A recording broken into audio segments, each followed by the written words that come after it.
mailed them out to specific companies. Another thing that I started doing around this time was writing blog posts as a form of content marketing. One interesting insight from talking with some of my professors was just how easy it is to get into grad school. I asked a few of them if they had any kind of research work contracts that I could do. But they said that I could only get to contract work within the context of grad school. From what I recall, it had something to do with the funding for the contract only being available if I was enrolled in a grad school program. I explained that I wasn't interested in grad school, but one of the ideas that was floated for a while is that I could just enroll in grad school to get the contract and then just skip all of it.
Thursday night football on.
Prime. It's on.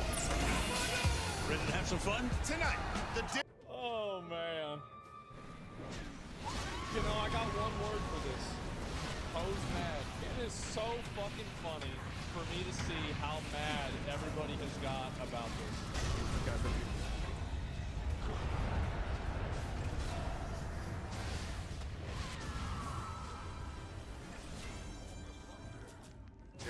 So right now on social media, there is a very heated debate on the topic of quote-unquote ugly female leads in video games. This whole debate was sparked by recent reaction to the main protagonist of Naughty Dog's latest trailer, and that is for the game Which people are blaming me for. They're like, I did this. I'm the person who caused everybody to dislike the character. Galactic. Now, the initial reaction to this game has been abysmal, at least looking at the like-dislike ratio on all the related trailers. It is really, really bad, and a lot of people... I love how people think it's just a very loud minority, as if the Walmart Americans of the country aren't racist. Like, they're more sexist and more racist than any gamers are. So if you have to go to the silent majority of the average person, you're gonna be in a way worse spot. So the cool thing about Pi is that you can choose to just block every ad that you see, or you can opt in, watch the ad, and then get paid to watch the ad. Dollar bill. So here to show you guys, I went on the bus. Just aren't impressed, not only with the character designs, but also just with the trailer itself.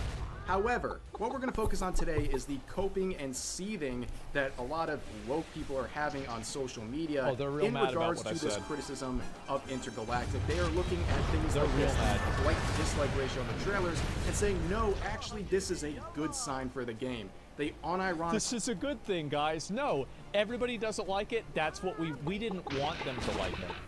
Oh, okay. We think these numbers are good and only represent the vocal minority who somehow achieved the majority in the dislikes.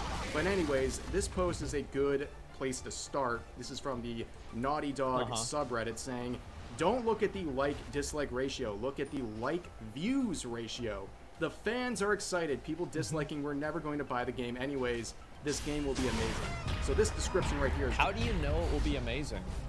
Like, I can understand wanting to withhold judgment, but, like, I don't think you should know it. You didn't even see the game. Like,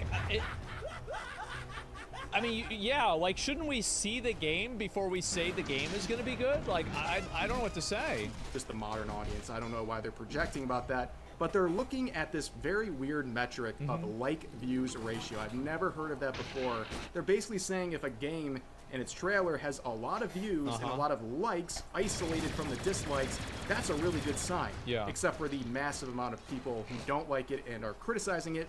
But anyways, their logic is obviously quite foolish and desperate. And honestly, I will give a different opinion. I think that it actually is valid that there are a lot of people that still do like the game, and it's just that the game got a lot of attention. And overall, there will still be a lot of people that might want to play it. But what my expectation is that it won't be very good, right? Because all 400 people, maybe, right? I think we're gonna have to wait and see what happens. I can't wait for it to fail. I hope it doesn't. I hope the game's good, right? I mean, so I have something to play. But it seems like it probably won't be based off of just prior experiences. Their own logic. Trailers for the live-action Snow White film, for example, would be considered a good sign because it has a lot of views and has a lot of likes. But, you know, it also has that nasty 97% dislike ratio, but you don't have to pay attention to that because we're coping and seething on Reddit.com.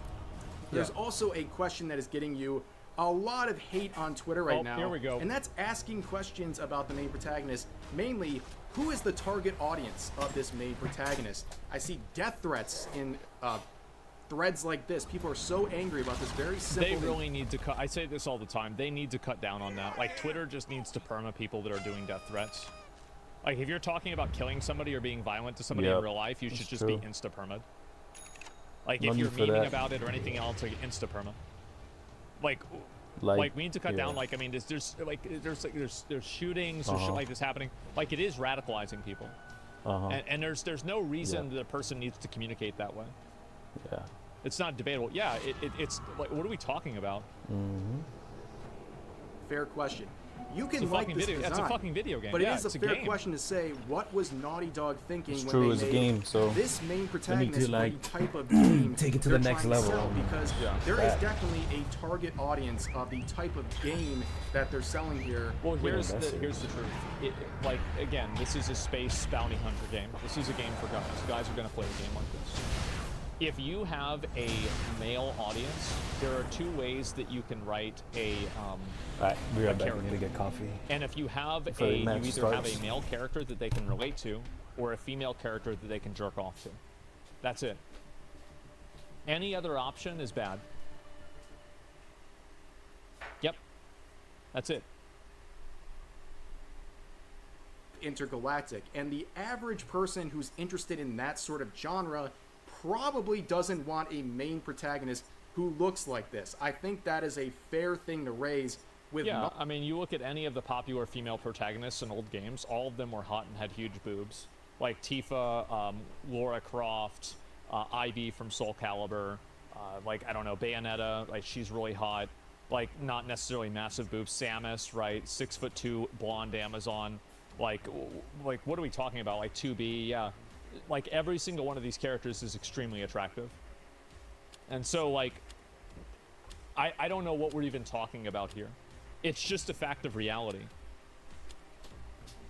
Naughty Dog, but raising these questions Yeah. gets you a very hostile reaction on social media. And to answer the question, what's exactly the target audience? Well, of course, it's the modern audience that just doesn't show up. I mean, these sort of designs are Spoken. featured in pretty much every game listed I here. We remember I all played know that that on these release. games Okay, would I'm back. eventually go on God. to fail. we However, got? there's We been got, a we got very safe lane. bizarre Okay, level safe of lane, cope alright. and seethe, and this is one of the best examples of this on Twitter. So this post, this art, got nearly 100 million likes and is featuring the main protagonist from The Witcher. I just hope these Should be people actually good buy the game. for Like, if that they're dude. advocating for this so much, I hope that they actually buy the Easy game. kills. Because what I think happens a lot Yeah, why is not? Let's that you try. have a lot of Twitter virtue signalers that try to make companies make games to appeal to them, but then those people don't actually go out and buy the games and support the media that they try to enforce a standard for.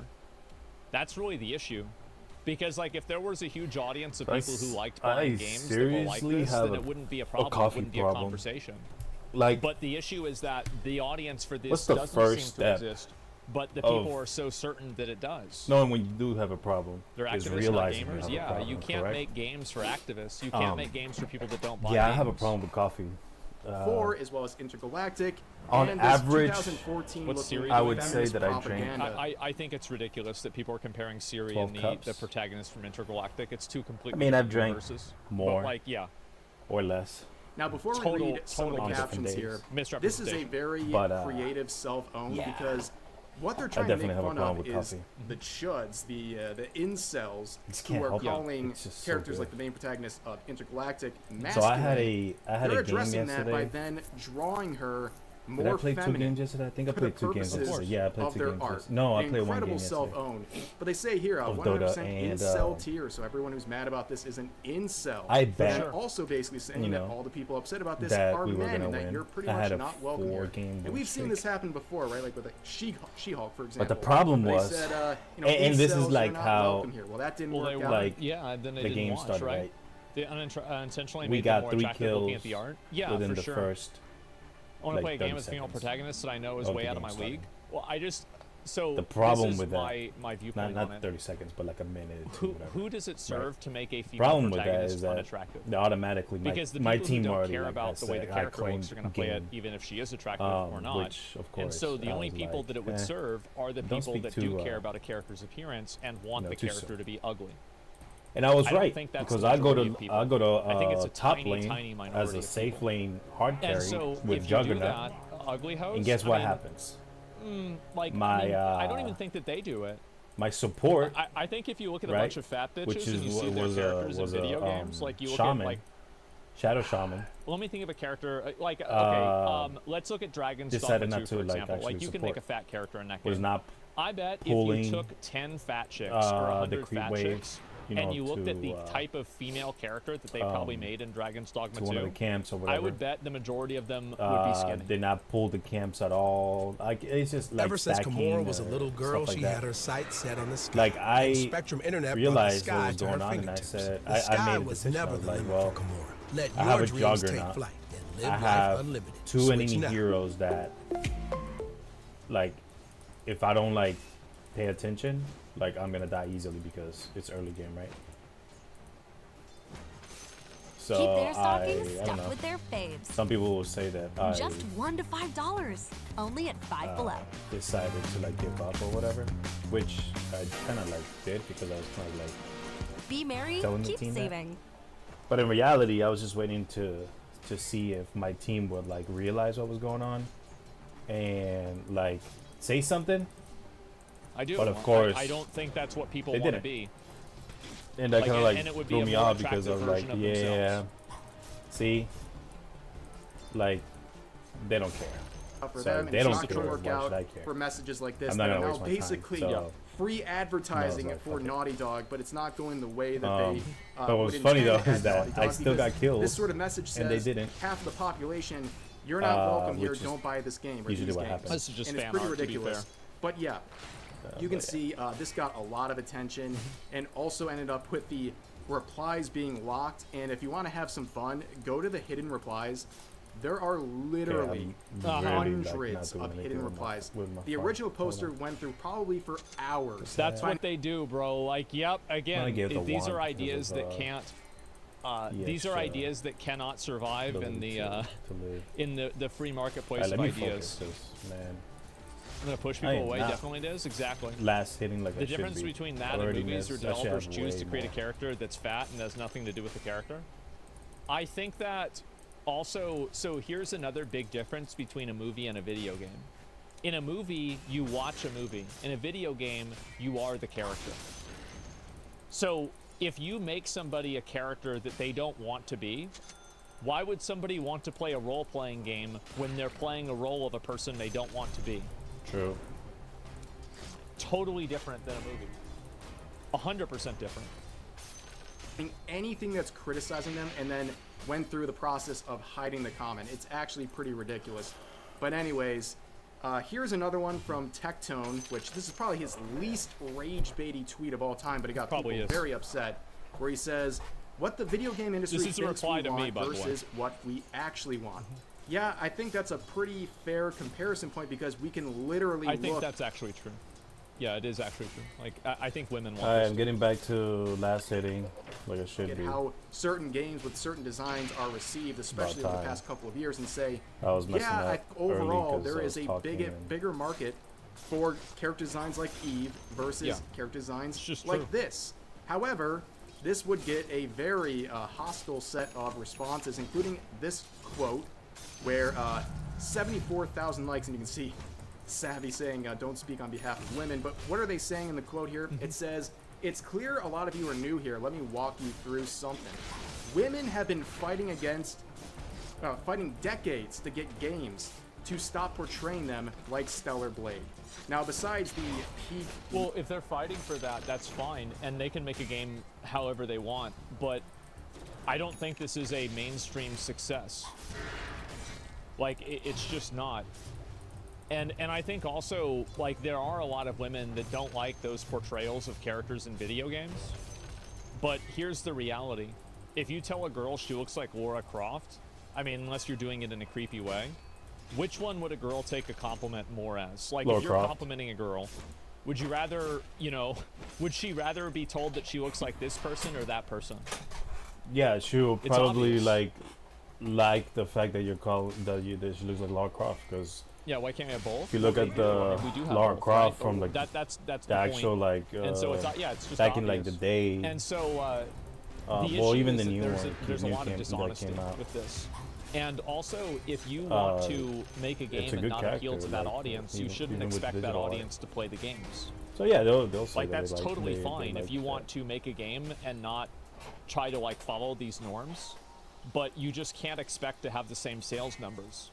And I think that's really what the issue is, and this is the reason why we're seeing a lot of these, you know, like gaming layoffs too, I think, It's because they're making games for audiences that don't exist. And if you make a game for an audience that doesn't nobody exist, wants to well, play then you're going to also get money that doesn't exist DEI either. gaming. And that's the problem. Male feminist. God damn energy it! I here. need to focus This again is again So another. it's not why layoffs messing are up my happening, but fucking- absolutely is one of the factors. Making video My games last that hits. don't appeal to a large audience of people is absolutely a factor why video games It's don't doing sell. good. Then I messed up. It absolutely is. Now, it's not the main reason. I don't think it is. But if you do something that has a minority audience appeal, you're going to get a minority of sales. I knew that Person was gonna speaking work. on behalf of women and then Yeah. just denigrating them, making things worse, Mm-hmm. because the message here is crazy. They're claiming that women have been fighting decades to do what? To make video game characters less attractive? What a strange goal. Well, it is true that there are women that say that. It's very accurate. But women don't actually do that. And if you look at the way that women customize their characters in video games, many of them make attractive characters. I would say the majority do. So it's something that's actually not true. It's just what sounds good. They make them hot. Yeah, exactly. It's just On top of bullshit. that, nobody It is is just telling bullshit. you can't play characters like this. Go ahead. Yeah. But we're not going to live in a different reality where we're going to pretend this is just flat out more desirable for gamers than this. And on top of that, saying you need to get rid of designs like Stellar Blade, that's the worst example to ever exist for that point, because Eve is based on a real life woman. So you are saying designs based on real life women have no place in the gaming sphere? You're literally cracking down on female representation. Well, this is what they do. It's a form of signaling so they can... the only reason why guys make comments like this is so they can signal to women that they're subservient and obedient to them. No real person thinks this authentically. And he knows it's retarded. Yeah, it's basically white knighting. Yeah, I'm one of the good boys. Please date me, please. Yeah, exactly. That's what it is. It's embarrassing. Yeah, video whoever does that games is like with your dumb. post seething about whatever message Tectone here was sharing. But anyways, we would see Here we go. Here we go. Uh-oh. Look who it is. Asmongold make this very controversial tweet that would get a lot of negative responses. It did. Strap yourselves into your chairs. You might fall out after hearing this hot take. He says, maybe it's just me, but I feel like the market for masculine, non-conventionally attractive female leads in games isn't as big as the video game industry thinks it is. Yeah, that is pretty much the most agreeable statement ever, but this is Twitter and this is Asmongold, so people would... People do not like that. They don't like that. They don't want to hear that, bro. Like, that's it. Yep. That's as politically correct as... Yeah, I didn't say we need to get these ugly bitches out of games before they cause the entire industry to collapse. I could have said that, and it would have been the same thing, but I tried to be politically correct. Acts like what he just said is the most insane thing they've ever heard. Yeah. What he's saying is that if there was a market for these types of designs with masculine female leads, there would be a lot more successful versions of that sort of theme. Yeah, there's but not. there just isn't. And I think it is very clear based on the past couple of years, especially 2024, that the video game industry greatly overestimates how much people like designs like that. Exactly. That is not a controversial thing to say, but It's obvious. It's obvious, and anybody who can't see that is delusional. They're intentionally blind. people on Twitter went absolutely crazy on this very simple point, including some quotes like this where this user said, "Maybe it's just me, but I don't judge a video game based on how easy I can fap to its protagonist." Well, then why would they... Well, then you're not part of the conversation. That's true. So, like, if you don't care the way the character looks, then why would you even be talking about it in the first place? Exactly. Why would you get yourself involved? Like, it doesn't even... It doesn't there's, like, pertain no to you. logic to it. Because, like, if you don't care the way the character looks, then the character's appearance wouldn't matter to you. So you're not advocating for, you know, for the character itself. You're just saying that you don't care about this problem. You see what I'm saying? Like, it doesn't even make sense. Like, because I got this response from people, and there's like, do people not know how to think anymore? Because like, if you have the group of people that are going to play the game, and a large segment of them are not interested in the way the character looks, they just care about gameplay, then they wouldn't be included in the conversation about what the character looks like, because by definition, they don't care. So it's just... What? And then, of course, they get criticism. They say, I posted this and immediately viewed it because I knew... Also, by the way, somebody brought up a really good point in chat. W, by the way. Yeah, people don't care about the way the characters look in video games. It's a total bullshit thing, and only some people, a very, very small subset of people, cares the way that video game characters look. Yeah, it's just a small, small subset, and it's very, very uncommon. Okay, guys? See? Look. How about that? Oh, wow. Look at that. Very small subset. For sure. When it's gotta be delicious? God, I love the Gotta be sarcasm. Dave's English muffins. Find us chillin' in the dairy case.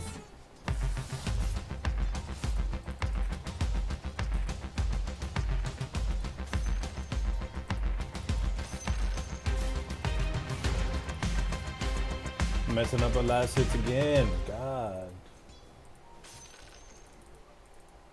Oh, wait. It would attract brain-dead Oh, no, it would incels not. like unwashed moths to a flame. Also, another one is that if people didn't care about how their character looked in video games, then why do cosmetics sell billions of dollars? It's true. Again, I spent more money on it's cosmetics just totally illogical. on all my games. There's no thinking that's involved in anything this else. at all.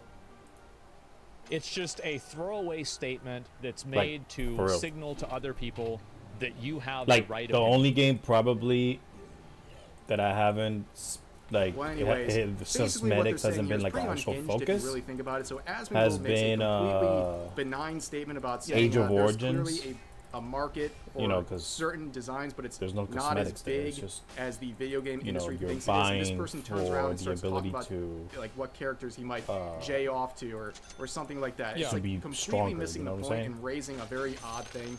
Like But, people just want yeah. more attractive character designs. That's a preference. People are allowed to have it, and it's really not that complicated. And it's also not a bad thing if you want to have characters that you can jack off to. There's nothing bad about that at all. It's a video game and it's a cartoon. It's an entertainment product. There's nothing wrong with that. I don't care about that personally, really. Like, I'm actually one. I don't care what the way a character looks either that much. It's not that big of a deal. Like, I care about gameplay too, but I mean, if you want to ask my opinion, that's what my opinion is. That's not the point. Yeah, And it's not honestly, even if the you're point. just, you know, constantly consuming these bad designs and just asking for more because you want Yeah. to own the chuds on Twitter, well, And this is you're the one- problem: is they do this for Twitter likes, but they don't buy the game. That's the problem.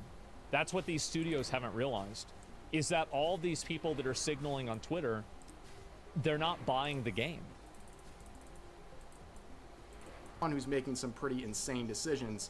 But also people go after Asmongold because he would make a video kind of clarifying what he said in that tweet, titled, in quotes, "Ugly Female Leads in Video Games," where this user would say, ironic, and then post a picture of him, implying that he's ugly, which he even jokes about this sort of thing in his I video. don't care what I look like. It doesn't matter. It's not relevant at all. Yeah, whether somebody thinks that I'm attractive or not is totally irrelevant to me. Like, Cerberus, I think, is a guy. So why would I care what a guy thinks about the way that I look? right? I'm not even considering this. And also, non-conventionally attractive and ugly are two different things. Which predicted this would happen. Yeah. Unfortunately, Yes, this user I am and not the farming 63,000 people who also a liked safe this lane right tweet now. All about didn't me. Right. watch a Everybody's single thinking minute of about his me. video, as pointed out in the community note. I just woke saying up OP and I'm did trying not to get want into the video, his game, post is and I misleading. got In the video, he spends YouTube a on the good deal of background time and Yeah. defending I'm just the like, Witcher 4 whatever, I don't trailer care. and the main character, some people were saying, has been uglified. He said, no, I think it actually looks pretty fine. However, he then turns that into a conversation about these ugly female leads in video games, where he says basically for a studio it makes no sense to not make attractive characters because it's basically a win. And if I saw myself as the main character in a video game, I would say the guy needs more hair. Nobody wants it. We have mirrors. We don't need to see that when we look at a monitor. We've got a mirror for that. Yeah. I wish it was that easy for me. You know, we gotta go to Turkey, right? For everybody. So on the one hand, if you make an attractive character, people who supposedly just don't care about what a character looks like, they just care about the gameplay, they're going to be indifferent. So why not make it attractive? Exactly. Then there is a very real, even though Twitter won't believe it, there's a very real section of gamers who do care about the design of characters and if they're attractive. There are a lot of them that care. There's a lot. Tomb Raider is only popular because majority is probably that way. That's the only reason. I like character If it was design. a guy, nobody would give a fuck. No lie. That's it. When it comes to a female. So, I like, it's delusional. Who plays majority of the games? Appealing or not. And they might not buy a game if it doesn't look good. So Uncharted's a different game. It doesn't play the exact same as Tomb Raider. I'm saying the game wouldn't have popped off. Why wouldn't you make an attractive design to make that group of people happy, and then the other group will just be indifferent either way? Yeah. Or you can make an ugly character, and that one group will still be indifferent, and then the other group will be angry. Yep. So then you're just kind of having indifference and an L, versus just indifference and a W. It makes no sense from a business standpoint, because after all, these are businesses, right? They should be trying to make some money and reaching a wider audience with their choices. And I think this is also one of the, I talk about this a lot. It's yeah, like selfish, selfish altruism and selfish moral posturing. I think that what's going to end up happening with this game is that the game will end up alienating a lot of people, and it will cause the studio to make less money. And then when the studio makes less money, people that are at the studio are going to lose their jobs.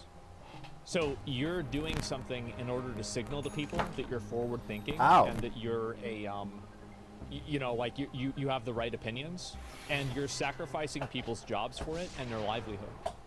Now, it's a second order effect. It's not immediate. So people might not really see the connection there, but I think that's what happens. I think that these studios try to make these statements, and then people don't like the statement, and then people, honest people, good people, lose their jobs because at the end of the day, it was more important for the people in leadership positions to make this statement and assert themselves as being the morally good people than for you to keep your job. And I find that to be one of the most selfish and awful things possible about this. To their target audience. That's the whole conversation going on with Intergalactic. And of course, I saw people quoting the same user saying this was the same person who said Dragon Age Veilguard was going to do really well because the anti-woke people didn't like it. So oh, wow. I need BKB. Yep. Like now. Man. I can't do it. That aged great track horribly. record there, huh? Well, let's just move on to this post. I mean, you can see the message here. Way too much. Very simple. stuff. Where is the modern audience? They're doing the same thing with Intergalactic. It's going to happen over and over again. We can't even say like, oh, I'm not sure this game's going to do poorly, but maybe I had the sense in me that it might do bad based on some reaction. We have actual pattern recognition at this point where we can say if a game has a huge dislike ratio on the trailer and a lot of people are claiming it's woke, it's probably not going to do well. We have countless examples, and the people propping up this game, Intergalactic and its main protagonist, I didn't and even virtue realize signaling like on Twitter, the that's all characters they're I'm interested playing in. with. I Virtue got a signaling. Juggernaut No matter and how a many Medusa. viral posts they have, it doesn't show any interest in the game, about and it's proven itself overkill. time and time with all these other previous pattern recognition too. Yeah, exactly. Like, I mean, that's the thing. If people, I mean, you at a certain point, you're just going to see the pattern, and like you can't pretend like it's not there. Alan 2 was woke. I don't know.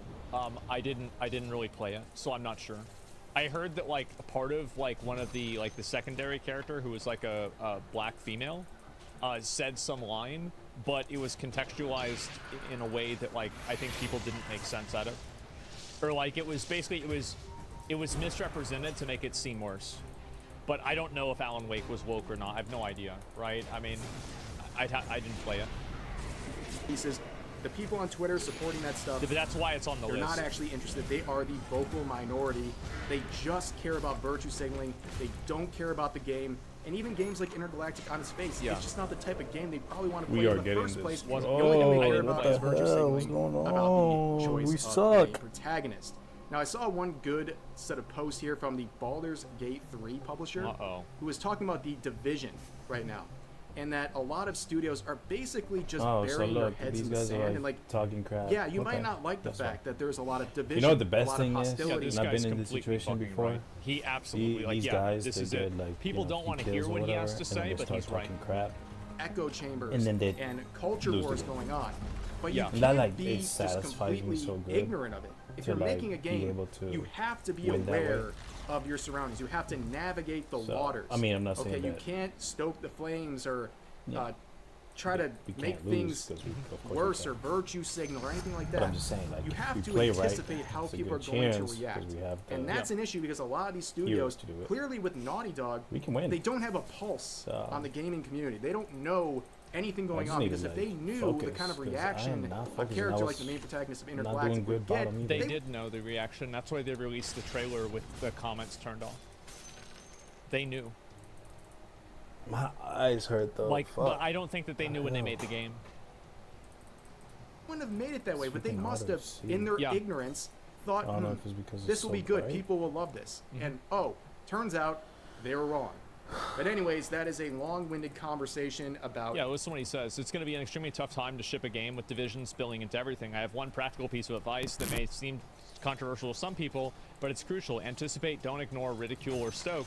Figure it out. Navigate the waters, even if you think they're unfair, or that the sea shouldn't be so rough. The reality is that it is. Exactly. And I think this is the problem that people like this have, is that they think the way that things should be, and they care more about how things should be than how they are. And so they act according to how they should be rather than how they are. And that causes them to fail over and over. quote-unquote ugly female leads in video games, which has sparked a lot of controversy. I mean, a lot of hostility on social media, Twitter in particular. But for now, that's going to do it for this video. As always, feel free to share your thoughts about today's topics in the comment section down below. Hope you guys enjoyed the video. Wawa's wrapping up new built-to-order wrap recipes with roasted chicken. Wrap it up. Try a savory chicken Caesar wrap. Wrap it up. A chicken bacon ranch wrap. Yeah, wrap it up. Or an oven-roasted turkey wrap. Can, like, turn this around. Get yours toasted. Gotta have a Wawa. And I'll see you next time. Yep. And I think what's going to keep happening is that these games will come out and there will be people that play them, sure. But at the end of the day, the big problem, and I find it funny the amount of responses that my tweet got. And there's the video, give it a like. I mean, I always appreciate, you know, there's a lot of people that, like, they see it the way I see it and they can see how this is happening. So I saw and it coming and I still went in. Ridiculous it is. What the People hell don't am wanna I hear the doing? reality. Like, I need No, to they wake don't. up. Like, what the they're hell? afraid of the reality. And I think that's what really bothers them the most. Don't you hate when And you I have think that those what's gonna days happen where, like, you more just is can't that focus? as Like, this whatever becomes more certain, God. you're just going to see this happen, like, constantly. Wake You're up. going to see it constantly keep happening until these studios go out of business. Jeez. That's it. And they will go out of business. Sup, Jug? I told Jug you they're over going to there push it to feeding? identity politics no No matter what the cost surprise. is. Well, they're going to push it until they stop. I mean, actually, What do well, we this is a got? good example. I'll link you guys the video one more time. Because Pixar, I saw this today. So we have Disney now has decided to pull a transgender storyline from their upcoming Pixar streaming series, Win or Lose. Disney's official statement. So this literally just happened like today, basically. When it comes to animated content for a younger audience, we recognize that many parents would prefer to discuss certain subjects with their children on their own terms and timeline, which I think is pretty fair. I think that there's a lot of people that feel like they don't necessarily have a problem with this stuff personally, But when it goes into the realm of involving people that are underage, children specifically, right? Not just like somebody who's 17, but somebody who's 7, it becomes extremely problematic. And I think that people become much more defensive. When it comes to animated content, this is complete opposite Disney business model over the past decade. What changed? Yeah, Disney is changing. The reason why they're changing is because they're losing money. Disney never cared about transgender people. They cared about money. So if they thought that you would give them money whenever they said transgender, they would say transgender. If they thought that, well, I could say another word, but, you know, they'd say that word too. And in fact, in some cases, they used to. If you go watch the old Looney Tunes. So yeah, anyway, at what point are trans people allowed? So this is it again. We'll no longer include a transgender storyline. THR is learned. There we go. They pull it off. Yep, there it is. Let's see here. At what point are trans people allowed to exist in the narrative? At what point are LGBT people allowed to tell our stories without worry of censorship or removal? Well, apparently not. The thing is that, and this is what a lot of people need to understand, is that like, I've actually always been like a pretty like liberal guy with this kind of stuff, but I do think that what happened is the you know, trans like women competing in sports and like women's sports, and the inclusion of it in things that are targeting children, I think that was a bridge too far for a lot of people. And I could easily see that in the next 5 years, we could see them chipping away at the protections of even same-sex marriage. Because people were so fed up and so mad about this, I could easily see that happening. Yeah, pendulum swings back. Yeah, and they're going to do it really, really hard.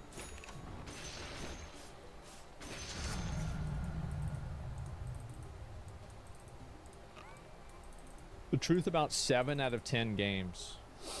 Why is every game a 7 out of 10? Do you want to know why I think a lot of games are a 7 out of 10? It's because the people that do reviews are afraid of giving really bad reviews to popular studios because of access journalism. Nah, man, that's the Matrix.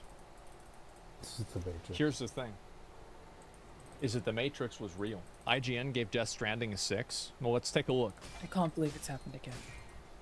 I'm sick of seeing it everywhere. It haunts me. It's in my nightmares. It's in all of my waking hours. It's everywhere. The number 7. Another games journalist has given another video game a 7 out of 10. And today I'm going to tell you why that's fairly common, actually, because there is, like, a pretty good reason for it. Or maybe not necessarily a good reason. I'm not trying to color this reason in any direction. It's just a reason that you see 7 out of 10s as being common, to the extent where we now sometimes refer to 7 as like an average, which is weird, but let me just explain. First, if you don't know me, sometimes people meme on me for mentioning this, but you'd be surprised the amount of people who comment on my videos who don't even know what my current job is and assume that I'm a full-time YouTuber, let alone a job I used to have, so that's why I sometimes say it. Turns out people don't know stuff, and I used to work at IGN. I was a writer there for 3 whole years, which makes me exceptionally qualified. I didn't know that. The most professional, lauded source on the internet. Educated to such a high degree. I started, and I feel like that really sells it. The one person on the planet equipped to tell you that step 1 before we get into the rest of this video is some of y'all take game reviews way too seriously. I will explain why the 7 out of 10 is so common and why it's... To me, it's like if somebody puts out a bullshit game review, I think absolutely you should call it out. Yeah. No, I'm about it. Like, I want to see it memed because it's so common and that it doesn't make sense. I feel like so many conversations about game reviews would be like so much more chill if you just remember that it's just some fucking guy's opinion. I used to be that fucking guy. It's just some fucking guy has an opinion on something. That's all a game review is. The fucking guy who writes the review is no more or less qualified to have an opinion on any other fucking guy on the street about a game. That is my genuine opinion. That is the opinion that I held when I did it and got paid. No, she's right about that. And that's a fucking fact. That's what I wish more people realized. Is that if you're a game reviewer, what do you think? The people that are writing these reviews have some sort of like divine insight into video games? Get the fuck out of here. No, they don't. They're playing the same games that you are, probably worse than you do. So what do you mean? Yeah, they barely play games. They probably don't play the games as much as you do, right? At least specific ones, right? Absolutely. Feeding a large family can get expensive, but that's where Bird's Eye Voila skillet meals come in. They're delicious and a great price.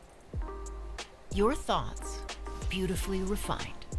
Kindle Scribe. For it, I personally do not consider game reviews to be journalism, even though they technically are by definition of the word. But again, it's just the problem is that when game reviewers put in, the problem is not that game reviewers are held to a higher standard. The problem is that game reviewers have different standards than customers have. And I think that's where the really big issue is that game developers, or sorry, game journalists review games on criteria that actual players don't care about, and vice versa. They don't review based on things that players do care about. And so there's like a massive misrepresentation that happens. Fucking guy's opinion, man. And they certainly are not objective and do not strive to be and shouldn't be, because they are opinion based. They are not reporting, they're just, oh, fucking guy has an opinion. And to be clear, before somebody gets upset with me, not being sexist here, women can also be some fucking guy. Like I said, I used to be some fucking guy. Gender neutral. It's really just that the guy who does it for IGN has an editorial policy that he has to abide by, probably has more writing experience than the average person, and more people will read it. But that is really the only difference. No one's opinion on a video game is any more or less valid than anybody else's. The only exception to that, and like I feel that way about films and stuff too, the only exception to that is when in my opinion, someone who has a ton of expertise is the one reviewing something. Tarantino, not just some fucking guy. Miyazaki, we go in Hideo together Kojima, and then you just not just some leave? fucking guy. They go beyond the sphere of some fucking guy in which all of the rest of us exist, but otherwise 100% of us, IGN, GameSpot, Kinda Funny, you in my comment section, we're all just some fucking guy. It's actually pretty crazy when you think about it. Like, really, the whole world is just run by just a guy. I think here's the problem.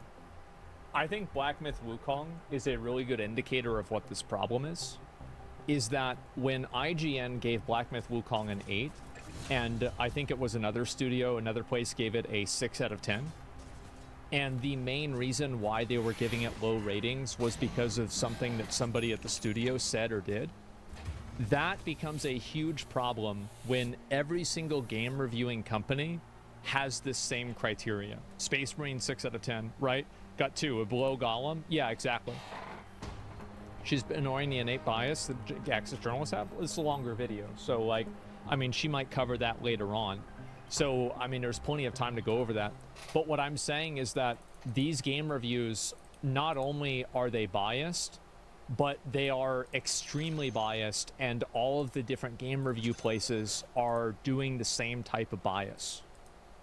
That's the issue. Is that, like, I mean, you might as well just have one big game review company, because all of them are functionally the same thing. There's no objectivity. Yeah, exactly. Bitch. And like, I guarantee you, if I made a video and I reviewed a game and I said this game is bad because of like some bullshit, people would call me out too. That's the way it would be for anybody. What are any of us doing? Think about how many things you don't know how to do, or how many mistakes that you've made, and you're still here, and that's just the same as the rest of us. None of us have any idea what's really going on. We're just some fucking guy who got a job. There it is. Okay, but first, 7 out of 10. Why is it so common? Why does it feel like 7 out of 10 has become the average video game score, at the very least in the AAA gaming space? Why is everything a 7 out of 10? Why is it so common? What happened to the other half of the scale? Why aren't we using it? In my opinion, it actually is because 7 out of 10 kind of has become average for AAA games, but maybe not for the reasons that most people would think. Important to note, before we get into this, that different websites do have different scales. A 9 for IGN is not the same as... You guys want to see the scale? There's some scales right there. There's no objective measurement here. Like, I understand how, like, they want to define this and they like trying to create some rubric or something like that. But let's be honest. The dartboard is a scale? Yeah, a lot of this is a dartboard. A 9 for some other website. You have any feelings about reviews that you look up what their individual scales mean? One thing that I see people mistake all the time. Do you remember how many places gave Starfield a really high rating? That was very upsetting for me to see that. times that they think a 10 out of 10 is a perfect score or that it's a perfect game. For IGN, for example, a 10 does not mean perfect. It just means masterpiece, because no game is perfect except for Portal, and maybe also Deadly Premonition, and Doom 93, Sekiro, and Tunic. But that's the list of perfect video games completed. Unless you have anything to add, editor of this video, Jacob Fullerton. The floor is yours. Gungan Frontier. All your favorite characters are there. You get to play with Fombas and Falumpa sets and plant trees on the moon. And the UI is a clam. 10 out of 10. Perfect game. There we go. Comprehensive list of perfect video games. No, really, none exist. 10 out of 10 means masterpiece, right? It is a masterpiece. It doesn't mean it's perfect. But for whatever website that you read reviews from or whatever discourse you're involved in, I recommend checking out their individual scales. And if you look at a 7 on the IGN scale, 7 means good. Not great, just good. When I worked there and I reviewed video games and movies and stuff sometimes, Dan Stapleton, the executive editor of reviews at IGN, told me to treat what score I would have if I was having trouble as what would I say if someone walked up to me on the street and asked. So a 7 would be, yeah, it's good. It's not great, it's good. It's good. Because, to be honest, assigning a score to however many thousand words you've written where you try to really explain every single nuance of this thing and why you do or don't like it is extremely difficult and sucky, but it's just really important to audiences. Like, it gets clearly so much engagement from these websites. People want the opinions distilled into a little number. It generates so much discourse. It generated this video, technically, and probably many videos about 7 out of 10 or 10 out of 10 game reviews that exist on this platform. Audiences clearly are very attached to the review score. For writers, it sucks. So when you're having... I don't think that people are attached to it for that reason. I think the reason why people are attached to it is because the way that they're reviewed isn't respective of the way that people want them to be reviewed. That's the issue. That's where the complaints really come in. You should it's that, think about for example, like game reviews like hold priority and care about things that an average player doesn't care about. And I think that that's really where the issue is with the 7 out of 10. Because a lot of these games really aren't a 7 out of 10. Like, I can't see a universe where... Like, and I think, like, really, if you take a step back and you ask yourself, what purpose do game reviews serve? And you think about it, right? What is the purpose of a game review? A purpose of a game review is to give the game, is to inform a customer and help a customer make a purchase choice, right? Yeah, it's to inform a customer and help them make money, or sorry, help them spend money. The best in the right way. Opinion about the game. If the game reviews are deviating this much from what the public sentiment is, then it's very obvious that the game reviews are wrong. Because the game reviews exist only as a tool to benefit customers in being able to make better purchasing decisions. And the big problem is that these game reviews nature are inaccurate by doing the reviews. That's the problem. It's like polls. Yeah, exactly. The purpose is deviated at some point. Exactly. Wrong and biased. Yes, they are wrong and biased. Hades 2 got a 9 on IGN. Of course. I thought Hades 2 was a great game. I liked Hades 1 maybe a little bit more, but like I thought they were both good. You know nothing about ratings. The number one reviewers gave Concord an 8 out of 10. I know, it's just crazy. It feels like people care about reviews a decade ago, but not anymore nowadays. I think that the reason why people care a lot about reviews is because reviews are quantitative metrics to measure the disparity between what people actually think and what's being published. So like, for example, a game like Star Wars Outlaws getting an 8 or like a 9 or a 7 even, this is very clearly a massive disparity between what the customers think. And that's what the problem is. YouTube Premium is ad-free YouTube and video downloads. So you can watch cooking shows as you eat airplane food. YouTube Premium. It's way more than ad-free. Try 1 month on us. Trouble being like, I don't know what these words distill to. How am I going to figure that out? Yeah, a good way to do it is, what would you say if someone came up to you on the street? So a 7 is, it's good. It's not great, it's good. And firstly, that does encompass a lot of video games, especially when you're a reviewer. People who review games or play games professionally are, by virtue of the thing that is their job, playing a lot more video games than most people. Now, before you get mad at me for that, it's just that they're allowed to do it during work hours. So they're playing more video I think that they play more video games, but the problem that I think a lot of reviewers have with playing games is that they play them at a very shallow level. And you can see that, and it really just makes sense, right? Is that a lot of reviewers, and this is just like a problem fundamentally with like the meta of what like reviewing games is that you want to make a lot of reviews and you want to write a lot of reviews because those reviews generate ad revenue and they make you money. So the problem is that in a lot of cases where these game reviews, I think that the best example that I can give of this is New World. So New World, every single game review of New World, the screenshots that were included in the game review showed a character at level 18. It showed a character at level 11. Sleep. Oh wow, this game is great. Wow. Oh, there you go. Like that means it's so good. And this is a problem. And the issue is that game reviews, while it is their job, that's a double-edged sword. Because the fact that it's their job means that they want to do it in a finite amount of time. They're not going to give the game as much time as maybe they should, and I think that's what happens. Is that like, and I think again, Black Myth Wukong, another great example. The biggest self-report from game reviewers is that all of them said there weren't any women in the game, but there's women all the time in Act 4. That it's all about them. So what does that tell me? That tells me you didn't play half the game. You didn't play the game.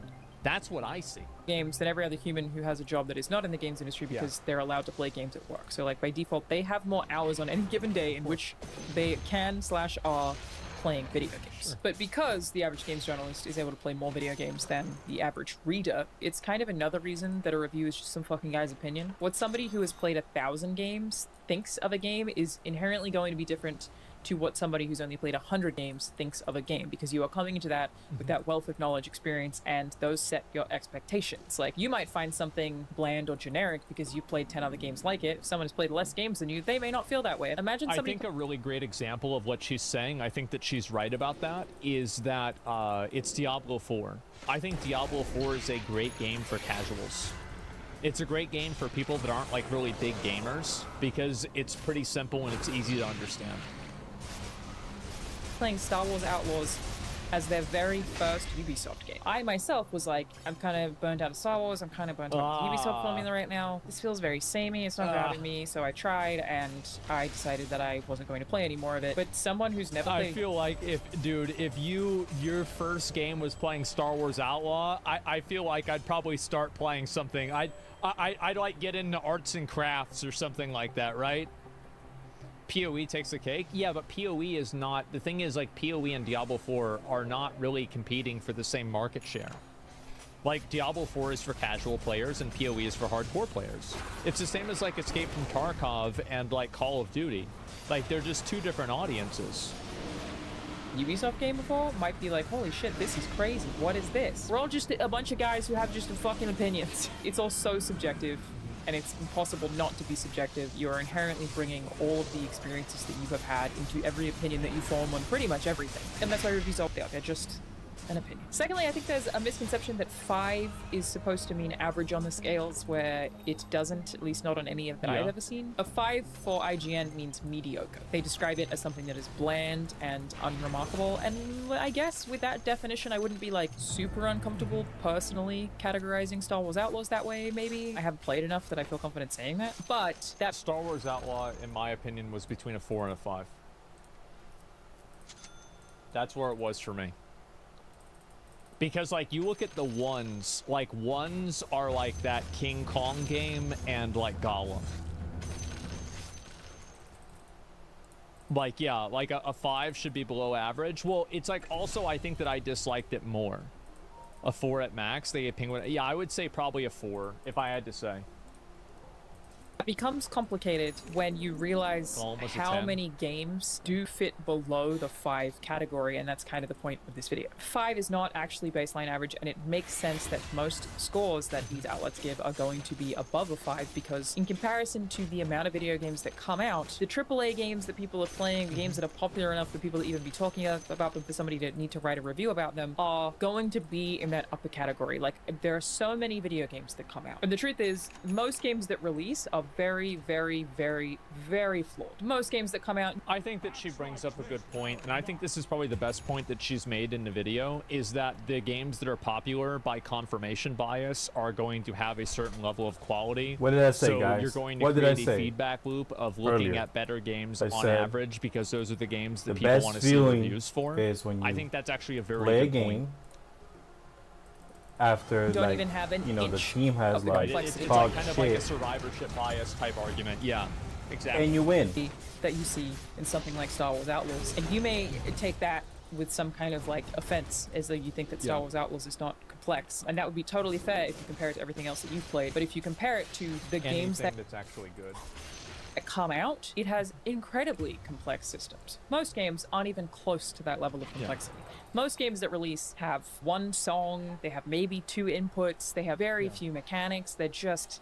You kind of press the same button over and over and over again. A lot of them crash all the time. They're very buggy. Sometimes they don't even have music. Most games that come out do not have even like an inch of the complexity or nuance that you are used to in AAA video games. Bad UI, unintuitive controls, just all of the things that net them somewhere between 1 to 5 on a game review scale. That means that they kind of need the space for the 5 to 10 for the... I think that's a good point, and she's right, but if you want to make the argument that the reason why these games are generally a 7 is because you have the confirmation bias of only picking games that are popular, then shouldn't you change the way that your grading is so you have more gradation between like what a good and average game is?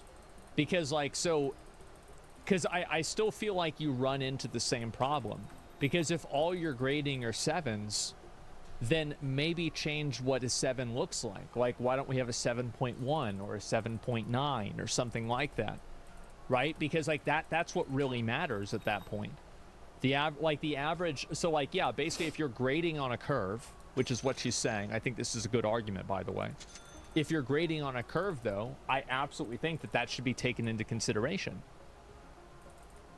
My counterpoint, my expectations from AAA studio are a lot different from an indie studio. Yeah, I think so too.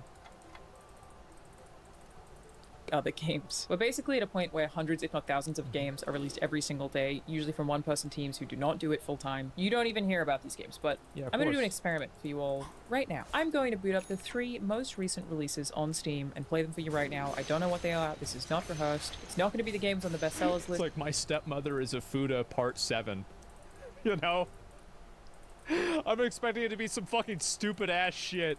It's just the most recent releases, new releases on Steam, and I will show you exactly what I'm talking about, of like what majority of video games that release actually look like.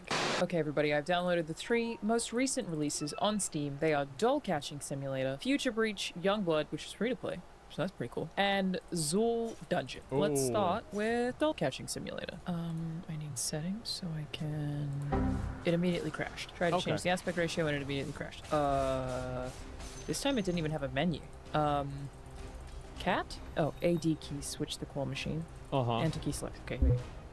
Enter key inserts coins. Enter. AD keys move. Space. At this very moment, this game has more players than Concord.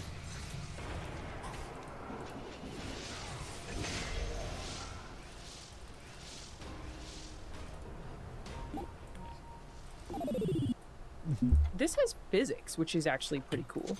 Enter. Just like in real life, they've nailed it, to be honest. Pick it up, pick it up. We got a cat! Huge! Am I the world's first, what was it called? Doll Catching Simulator speedrunner? I might be. Oh, you have I to feel give like it that's to the maybe girl. it. I did get a couple of cats. Look at me go. Okay. I like this. This is cool. Is she comparing this to a Ubisoft It's Doll game? Catching Simulator. It functions, to be honest. Yeah, but the problem is that, like, I think that her point makes a lot of sense, but the truth is that IGN doesn't review those games. So, like, if you're not reviewing those games and you're only reviewing the best of the best games, then I think that you need to have a recontextualized 1 out of 10 scale. Because if you're only reviewing games that are good, then why do you even have the bottom numbers? You see what I'm saying? It's very simple. The art is not great, but it works. 7 out of 10. Next, we have Zool Dungeon. I have no idea what this is. Trap? Zool, not enough. Unlock trap first. Okay, okay. Right click to spawn your monster. Click him. Jesus. Spawn it. Click him. Spawn it. What's the timer for? Why am I being timed? The surviving hunter, 100 destroy hunter camps. I'm earning money, I think, maybe? That's how much cryptocurrency the game's mining in the background. PT on summon, increase movement speed on... Oh yeah, okay, I can wait. I can give him little buffs. That's cool. So now we got like a jacked up Hobu. Am I trying to kill these guys? Oh, okay, yeah. Man. Okay, got it. I think this is... Maybe I just spawn these in to kill these dudes. Vampire Survivors. Oh, you're dead? Well, that's Zul Dungeon. Wow. Compelling. Last but not least, crazy. Future Youngblood, a game that is apparently made with Unity. Game? Hello, this is a preview build to show the initial gameplay. Later versions will... Oh, okay, hang on. 7 out of 10? As it turns out, Future Breach Youngblood was just a demo, so I'm gonna go back to the Steam library, or the Steam store rather, and we will get... deep in the dungeon! Oh, wow. I need to reach floor 240 to escape from here. Okay, I like the music. I feel like this one's pretty good. Not something I could see myself playing for a super long time at this rate, but it's really just arrow keys, which means you can move through it pretty fast, and it's, you know what, it's pretty fun. It's, hey, yeah, it's not so bad. It's not bad. You get the idea. Probably the top 10 looks like that kind of thing. Maybe... Yeah, but here's the thing, right? It's like IGN doesn't review those games. So, like, if you don't review those games aren't effectively inside of the 10-point rubric. You see what I'm saying? So, like, if they're not reviewing these games, then they're outside of the scope of what 1 through 10 should be. Even more than that. And websites like IGN have to effectively reserve the lower half of their scales for those games, because those games exist. They just very rarely review them because most people don't know what they are. Like, if people aren't searching for them, people aren't really trying to figure out if they need to buy them or not, so you don't really need to write a review for them. But in case one goes viral, like the day before, for example, very bad, basic video game, they still need to have that bottom half of the scale there for those games. And when you consider how many games are like that, it starts to make a little more sense why you keep seeing AAA games on the other half of the scale. Like, that's the breadth of the scale that is being considered. AAA games are inherently a lot more complex than majority of the games that come out every day, so they are far, far, far more deserving of the top 5 part of that scale. The scale is not... Oh, you can make a complex game that's a piece of shit. You can make a lot of pieces of shit that are complex. True. You can have tons of, a convoluted network of garbage. Yeah, Concord, exactly. Zelda Breath of the Wild, exactly, man. Yeah, recycling badass shit. Yeah, it's like, if you're not reviewing those games, basically, I think that you need to change, like, for example, like WoW had this problem with, like, arena ratings, where everybody's rating was, like, garbage. You had a scale that was from, like, 0 to, like, 3,000, and the first 1,000 numbers didn't matter at all. I'm sorry, but if that's the way it works, then your scale's broken. Yeah, it makes no sense. Exactly, yeah. So it's like you need to have it to where, like, there's a measured gradation so people can accurately be able to judge things. Because, again, let's go back to the question, the initial question, what do game reviews exist to do? If game reviews exist to inform the customer, and there are a lot of customers that are saying that 7 out of 10 reviews are oftentimes not accurate, which is really what the criticism is fundamentally, then there is a problem with the fact that there are so many 7 out of 10 game reviews. It's literally that simple. Just AAA. Does that make sense? Am I articulating this? I remember when Diablo 4 got massively review bombed by the user ratings, maybe a month or so after it came out, which... was deserved. They made some disappointing changes, but people were giving it like a 2 out of 10 and calling games journalists shills because they weren't giving it 2 out of 10. But when you see the games that I just showed you, and then you compare it to something like Diablo 4, which has complex systems and enemies and... To be fair, Diablo 4 was never a 2 out of 10. Anybody saying that it was a 2 out of 10 was just a angry idiot. Nobody thought that. Like, these are protest reviews. It was a 7. I think it was like a 6 or a 7 out of 10 on release, somewhere around there. Where's the text? Wait. Classes and a ton of progression and like music. Now, I actually think if you're a casual, this is going to make some people mad. I think that if you're a casual player, Diablo 4 is in the, like 8 or 9 category. I do. I think so. For a casual player. Like a casual ARPG Andy, yeah, it's an 8 or a 9. So high? Yeah, I think so. I actually think that like Diablo 4 nailed down the dad audience. Like every person that I know that's like a big Diablo fan is a dad. Like I'm actually thinking about it. Do I know anybody who's like a huge Diablo player, so like a streamer or something, that isn't a dad?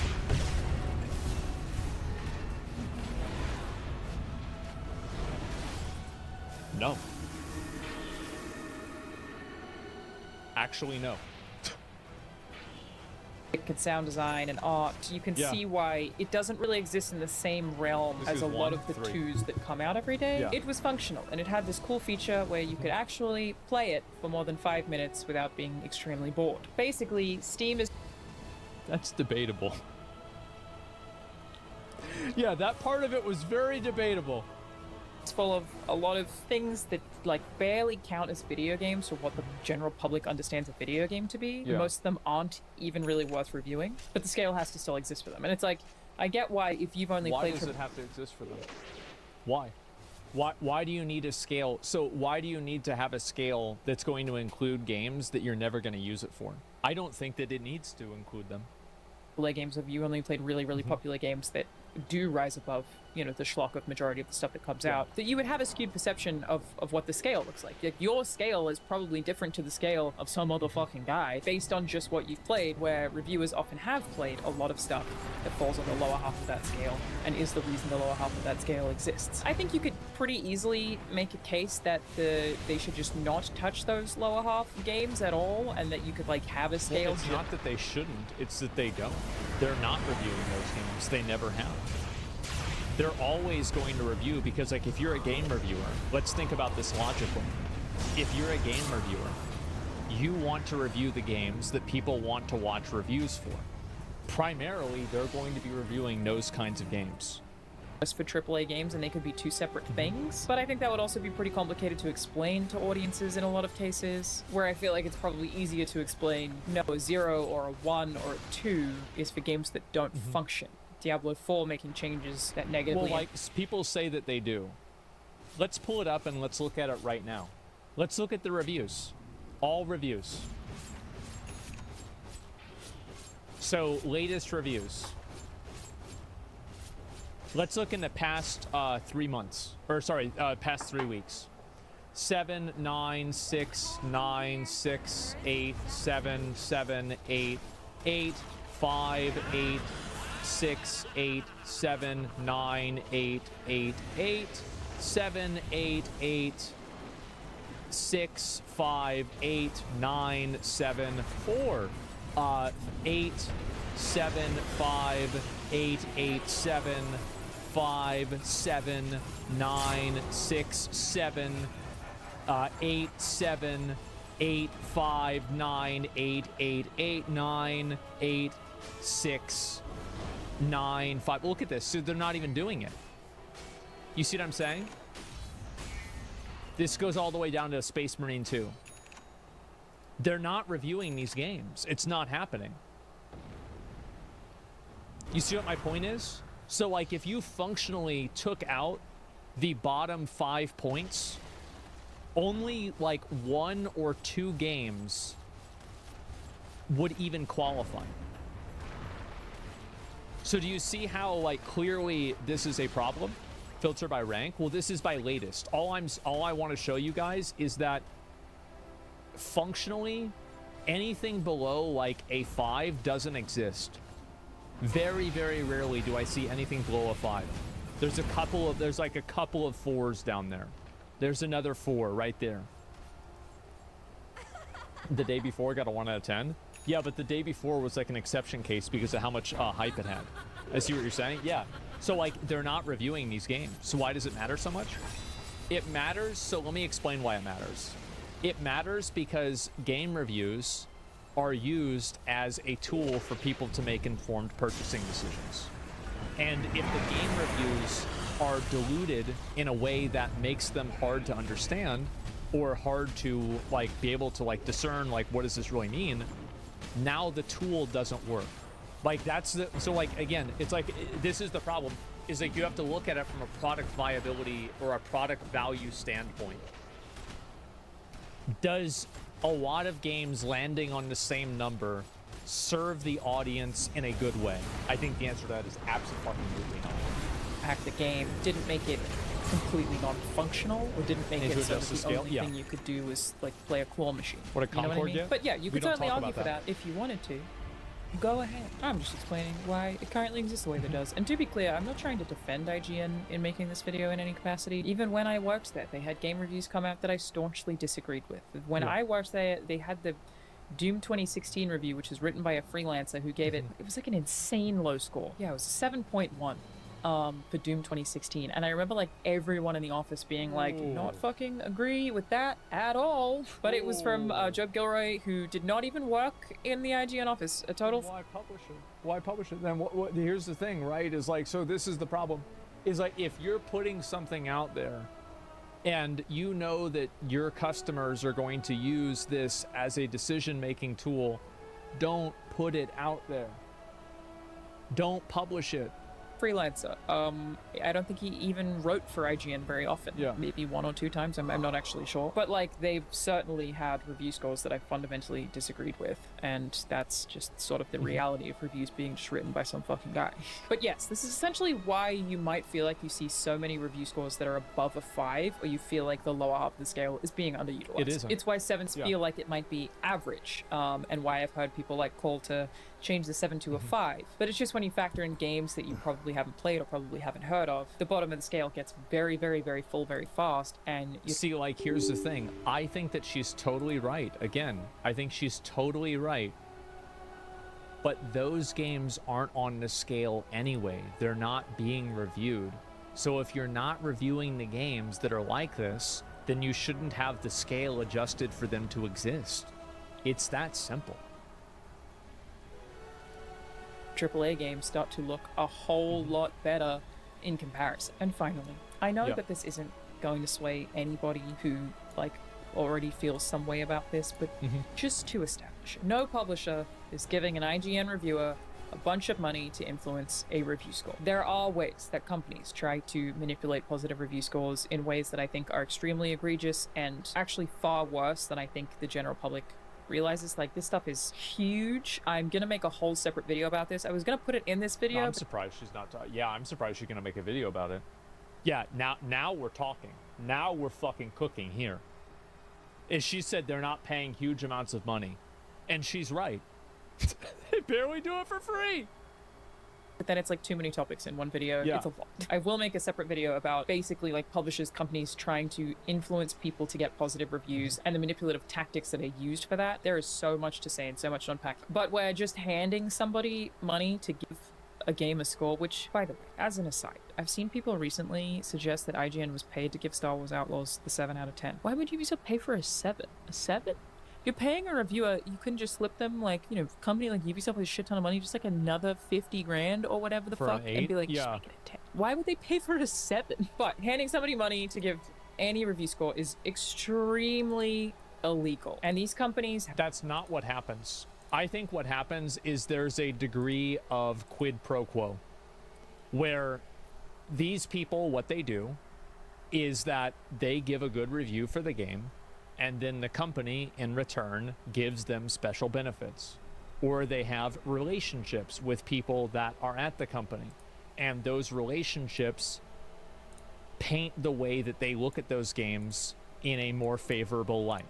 It kind of goes back to what I was saying before about how I don't like covering drama with things that I'm involved with, like people that I know, because now I have a conflict of interest.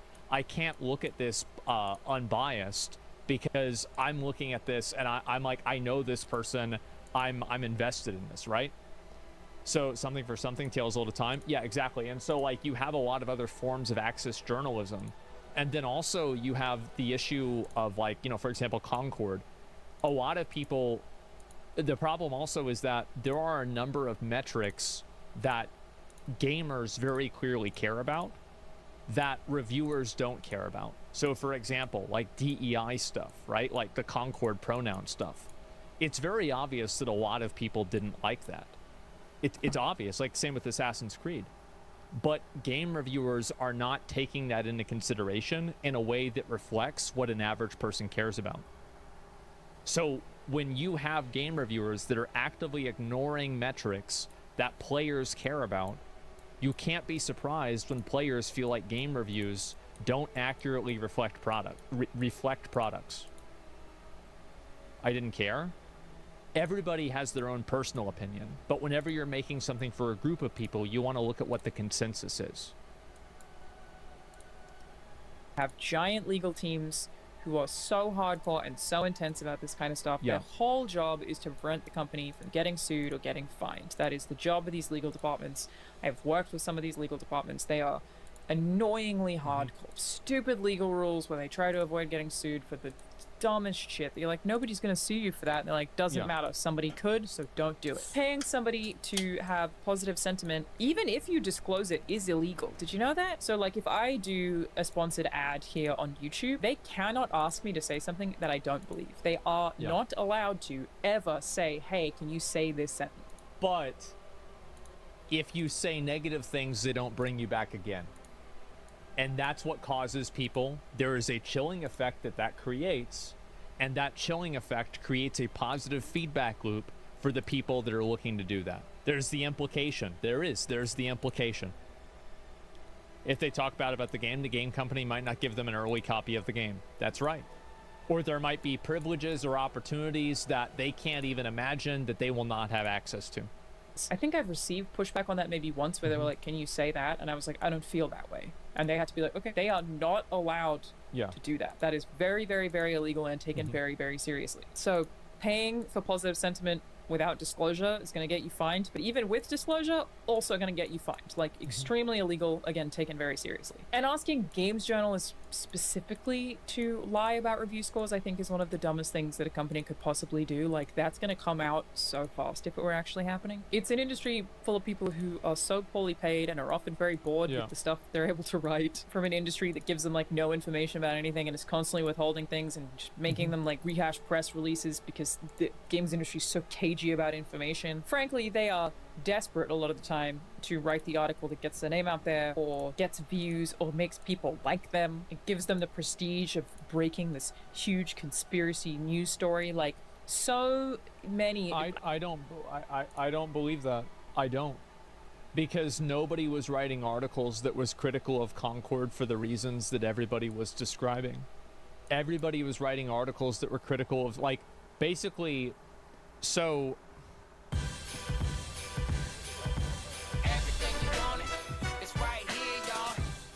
Meet Panera's new Ciabatta Dippers, a duo built for dipping, here for a limited time.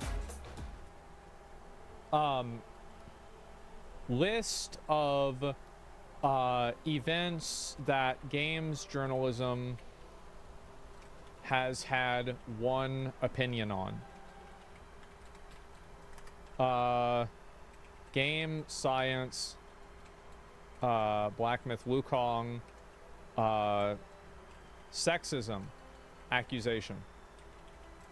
Number 2, Stellar Blade. And female, I don't know, like, and sexualization. Let's say that. Hogwarts Legacy. And, you know, J.K. Rowling trans stuff.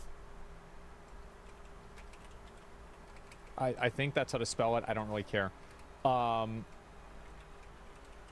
Let's see. Here's another one. Concord. And pronouns.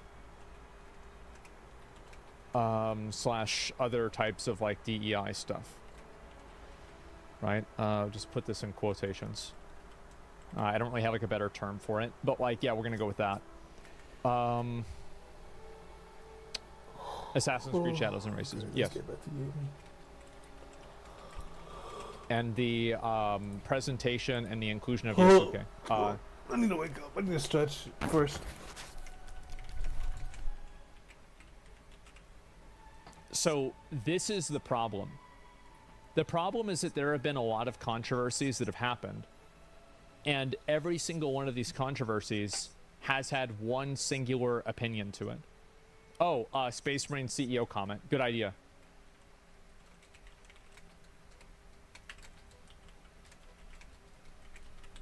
And, you know, like, not verified, right? Every single one of them had the exact cookie cutter same opinion about every single one of these topics.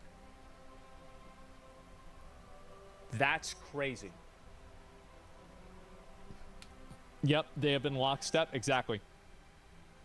The writing's on the wall, right? Yeah, Wukong, no female bullshit. Yeah, well, this is a sexism, I guess, female...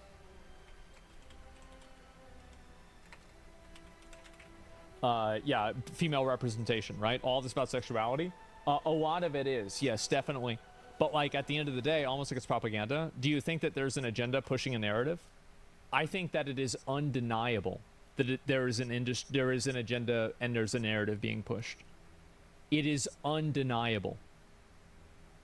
I can't imagine seeing, like, I mean, this many points on the graph and you can't draw a line. Give me a break. Like, what the fuck? And so it's too samey. Yeah, exactly. And so pure tradition should be ignored. Yes, they've admitted it already. Yeah, if people say it themselves, there's no conspiracy. Well, regardless of what the reason is, I think that's what ends up happening. No criticism or worries about Veilguard's gameplay and visuals. I don't really know about that. I think that we'll have to wait and finish it off. As long as their breaking news doesn't go against the groupthink, journalists are happy to report on something for notoriety. Yeah, well, what I'm saying is that all of these topics have diluted and damaged gaming journalism credibility in a tremendous way. And I think this is where the real problem lies, and this is where these issues come from, is that effectively you have one unilateral opinion, and everybody is lockstep with that opinion, and everybody has to pay some degree of credibility to that opinion and pretend like it matters. And that's where the issue is. DMs and Discord servers possibly hold answers? Yeah, I don't know. How many of these rumors are there of publishers not giving out review copies or having blacklists that we know about? That would be enough to fuel the 7 out of 10 theory? I don't know. Like, I actually think that... I think that there's, like, a degree of that, but I think that the problem is, like, it's very multifaceted.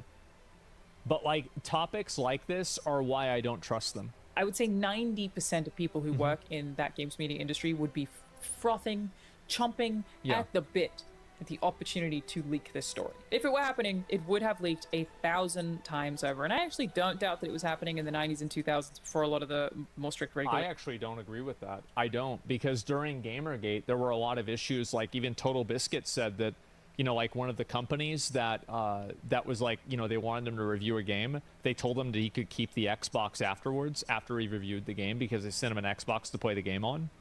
I don't believe that. I think that a lot of them, because, like, there is a bit of a contradiction here, right? Because, like, there's the component of these game reviewers don't have any money, and also these game reviewers need to have access journalism. They need to have all of these extra tools for access, because this allows them to make money. So I think that, like, while they're not being paid directly by the... I don't think that there's a company writing checks that gives game journalists a check to give a game a 7 out of 10. Like, that's crazy. No, that's not what happens. But there is a degree of quid pro quo with the AAA game devs that you do not give their games super low ratings. I think it's happening. And I think it's obvious. Sorry. I think it's fucking obvious. This spoken by someone who's clearly never worked around journalists. They absolutely would be thrilled to break a story like this. This is career defining for them. They get to move to proper journalism job instead of getting paid peanuts to review games. The problem is that a lot of these things are not hard. Like, they're not like, we're going to give you a bunch of money. There are these very soft and amorphous and very hard to define advantages that companies give certain groups of people and not others. So it's not like a really, really easy way to look at it. It's like it's a confluence of things that happen. Yeah, it's in plain sight, exactly. Their jobs are stupid, why take a risk? Yeah. Like access to an event, or like getting invited to an event, or having the people talk to you like off the record. A lot of things like that are very valuable. regulations came in, of course companies are going to try to do it, they just can't anymore. And publishers do have other ways of trying to influence review scores, like I said. I'll have a whole separate video about that. But they are not giving game reviewers money to give games a 10 out of 10. Again, just like... I agree with her, that's not happening. Think about everything you've ever disagreed with somebody on. Think about the dumbest fucking thing that you've seen on the internet that you disagreed with somebody on. Your toilet paper. You put it over or under. Heated disagreements about that stuff. Over is correct, by the way. Anyone who puts it under, I will literally, in your house, if I see that you have the toilet paper under, change it. I will change it in your house. I don't care. You and some fucking guy are gonna have different opinions. It's boring, but it's true. And as an aside, on my own aside, I promise you, if I ever find any evidence or any even suggestion that game reviewers are being paid off, I will tell you in a heartbeat. I'd be curious to hear what her opinion would be of the Star Wars. Let me see if I can show you guys this. If I look at this, for example, and Ubisoft buttered up YouTubers and influencers with trips to Disneyland and boat tours to promote Star Wars Outlaws. So a lot of people and content creators were flown out by Ubisoft, and the biggest marketing campaign ever was flying out YouTubers and influencers to Los Angeles to give them 4 hours with the game. And so, wow, that's amazing. Location was really polished up, and there was a day at Disneyland and something like that. So Ubisoft spent a lot on that. So what about that? I look at this is access journalism. Content creators and streamers are not news reviewers. Any site like IGN isn't getting nearly as much of a focus. Well, what I'm saying is that, this is basically the same thing. Do you really think that they don't get any advantages and it's only influencers that have this happen? I mean, come on. Basically, they invited UK creators to get there early because their flights are booked, etc. He cited a post here. And also, I don't think that YouTube content creators are any different than a journalist. I view all of these people as tools that review games to give people informed decision-making abilities on purchasing games. And if a content creator is doing this, it's just as bad as a journalist doing it. They're the same thing. Because they're effectively doing the same, they're fulfilling the same role. They're marketing channels, exactly. And so, majority of YouTubers are just billboards. Yeah, exactly, right? Gamers Nexus won't let a rep buy them even a soda. Well, that's very common with certain types of journalists too, and that's basic journalism ethics. But my point is that something like this is extremely problematic, in my opinion. And it's, again, there's no money being exchanged, but there are benefits that happen, and also there's a chilling effect of knowing that this happens to other people that we're going to be critical about the game. And this is how it happens. They see people like this that get flown out by Ubisoft and they get these advantages, and now they think twice about criticizing the next game. That's how it happens. Payment equivalents? Yep, that's how it is. The Silverado ZR2 and a smart head-up display.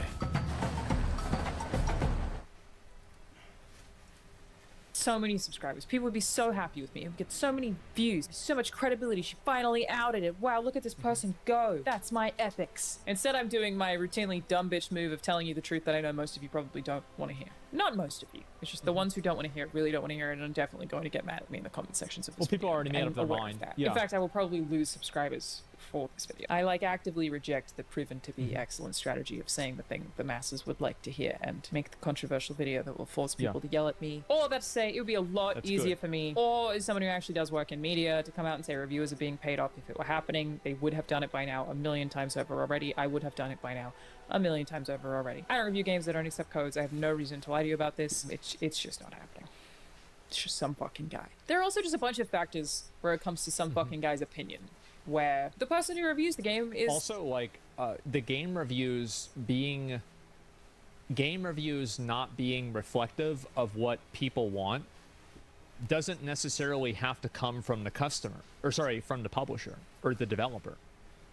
At the end of the day, it could just be also games journalists that have different standards, and they're pushing those standards that are not something that people care about. You see what I'm saying? Yeah, it's a bunch of guys' fault. Yeah, exactly, right? It could just be their fault as well. Either way, the review is fucked. the most likely to be excited about that game because they put their name down on the sheet where they said they wanted to review it, so they are likely to be more interested in it. Basically, some fucking guy is probably into the thing that he signed up to play however many hours of and write a review of. That's why he signed up to play it. My suggestion for people looking for game reviews that they align with is actually to just find an individual or a couple of individuals. She is so fucking right. Absolutely. 100%. This is what you should do. Reviewer, like one writer or one YouTuber who you really align with and actively seek out their opinions. I don't even feel like it makes sense to read every IGN game review when IGN is just 20 different some fucking guys who have vastly different opinions from one another 100%. even, and frequently disagree on review scores even as employees of the same company. Like I said, while I worked there, there were review scores that were given out that I really did not agree with, but there's like nothing you can really do about that because I'm not the some fucking guy who reviewed that particular thing. What I do personally is just ask But like if you're making review scores that on a regular basis are that problem and you're creating dissonance with your audience at a regular basis, at a certain point you have to acknowledge that something is wrong. Like at a certain point you have to realize that like at some point it's wrong. I don't read reviews at all. Literally never. Right? They mean nothing to me whatsoever. And I even felt this way when I worked in that space. I just asked friends what they think of something and what they like about it and what they didn't like about it. And based on what I know about that friend and what they said they liked or they didn't like, I can make an assessment on whether I will or will not like something. Basically, 7 out of 10 is the average because the scale accounts for the amount of games that do not have even half the complexity of most of the games that you play, and does need to have the lower half of that scale in case one of those games gets reviewed. Again, I'm not trying to defend that, just trying to explain it for anyone who might be interested or like... Yeah, I think if that's the reason why they're doing it, that's a really bad scale. I do. I think it's a very bad scale. You know, if this video makes anyone go, oh, yeah, that makes sense, then great. And remember, game reviews are just the opinion of some fucking guy. She's right. Yeah, no, she's absolutely right about it. But at the same time, I think the game reviews, I absolutely think that it's a problem because they're not reviewing those games. Like on a regular basis, they're really not, except for like weird exceptions, etc. So if IGN isn't giving these game reviews out a lot, then they should recalibrate their score. A lot of people consider 7 the average and not a 5. I don't know. I feel like, honestly, I can't see how Star Wars Outlaws is a 7. Like in any metric. Like, what is this? GameRanks is the only channel I trust nowadays. I feel like you guys should probably find, and this was a good video though. I mean, like, she was right about a lot of this stuff, and like I think that like it's like back and forth, because I do think that games journalism, it's very clear that there's an agenda. It's so obvious that there's an agenda when there have been this many issues that I can think of right off the top of my head, with like, to be fair, from a little bit of help with chat, of like things that have happened in games media that has been universally reported on in one direction. That to me, and also that direction is in opposition to what it seems like the public wants to hear. I'm sorry. You can't see all these points and not draw a line. I can't do it. I can't. I don't think the publisher's paying them, but I think that they have ulterior motives that cause them to not give reviews in a way that they should give reviews. Is Tokyo Game Stream still happening? It absolutely is. I'll link you guys the thing. There's definitely games journalists and studio under table cooperation. I think that, again, there's a form of access journalism and a chilling effect that access journalism creates. Well, the general gamer public doesn't care about these issues and have expressed that, but they seem to think that we do care. Something is going wrong for sure. Yes, game reviews only exist to serve as a decision-making tool for a customer. So if game reviews are deviating from user reviews, then fundamentally, these game reviews are failing at doing their job. That's the way it is. That's it. Do you think journalism will adapt to face the several 7 out of 10 being huge failures? I don't think so. I think what's going to happen with games journalism is that it's going to die. I think that I think it's overstayed its welcome already. And I'll tell you why. Basically, the reason why is because why do you need a games journalist? Like, just in... let me take a step back. Video games are visual media. And in visual media, what makes the most sense is for visual media to be reflected in, with other types of visual media. Making a YouTube video about a game as a review is a simply superior method of making of giving people an evaluation of the game. It is. It's more comprehensive and it's better in every single way. Also, it's more monetizable. And so you have individuals like, for example, like Skill Up or Mortismal Gaming, Force Gaming, like you can come up with a bunch of other ones that are like reviewers, like Angry Joe. Like, these guys can review a game and they can focus on just playing this game and go all the way through it. That is a massive fucking advantage. Tremendous advantage. And the fact that like IGN, like for example, like IGN has an HR department. IGN has, I think they probably have a physical media space, right? I'm not sure. And they have all these extra costs. They have a president. They have a financier. They're like a CFO. Like, there's all these people that work in the company, and you need to dilute the amount of money that you make across all of those people. So they're very big, and because of that, they need to do things that cause them to lose money. Watching someone play a game is almost superior to reading about it. And also, like, the other issue is that, and this is going to be something that's like much more of a like meta level thing, and I don't know if you guys agree with me about this, but I actually think that a lot of cases, writers suck. I think they suck in just a very general sense. I think that a lot of writing is either pretentious, it's badly done, or it's just like basically AI.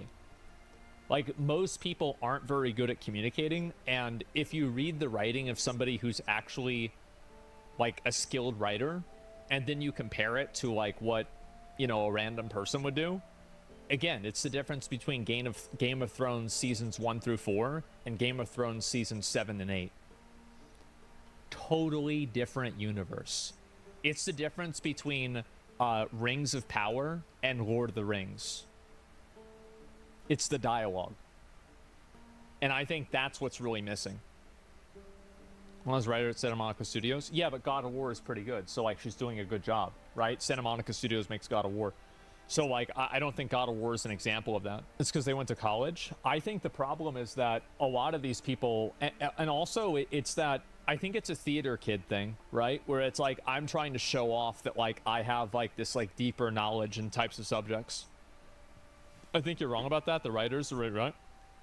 But there's no history to games if we don't have writing. I can see this now in 2012 or 1994, misrepresented by people that write. What I'm saying is that there's not a large enough audience to support a publishing media company. And I think that IGN does it the best. I think IGN will outlive all of the other gaming media companies. And the reason why is because they are focusing on YouTube and they've diversified the way that they are making money. IGN is doing something that a lot of other companies are not doing. And I think that's a good thing.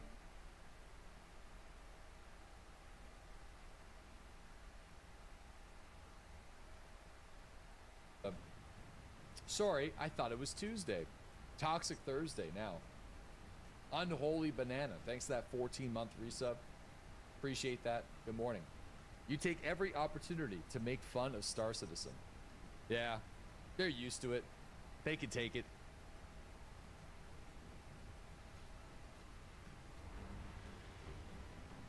They can take it. I think.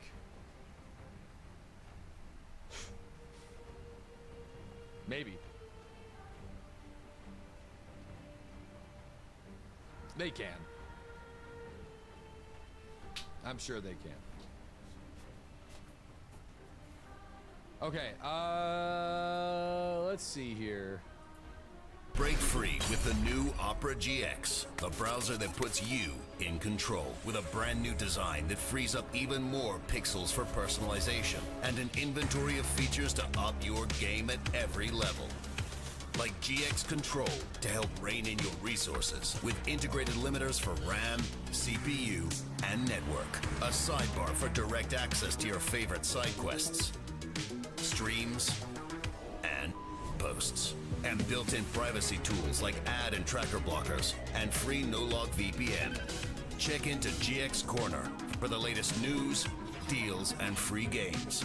But what really makes our hit different is mods, giving you the power to change everything from animated wallpapers to themes, sounds, music, and shaders, so you can change everything. Get Opera GX. What the f, Santa? Haven't you heard of Airlo eSIMs? Stay connected with data, calls, texts to almost any country for super cheap. Sounds like a miracle. Now put those presents back, ass, and leave the cookies. You're on the nice list?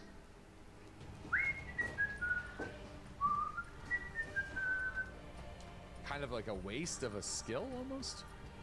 Magnitude, magnitude, poison duration, poison duration. I could go around this way, but it means that we gotta wait for building toxins. I would like to get building toxins pretty much as soon as possible. So I guess we'll just kind of go. All right, let's roll. Yeah, we should actually be able to get some experience in this area too. And also, we're taking a lot of damage here, which is kind of sketchy.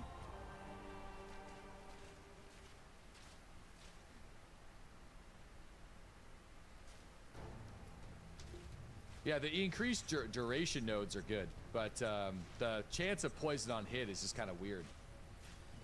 I feel like I feel like this is kind of a waste of a node. So maybe if I level up a little bit, once we get up to like level 33, I'll move those around a little bit.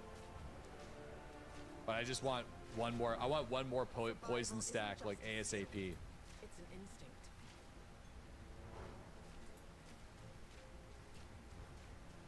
What the hell is this guy doing?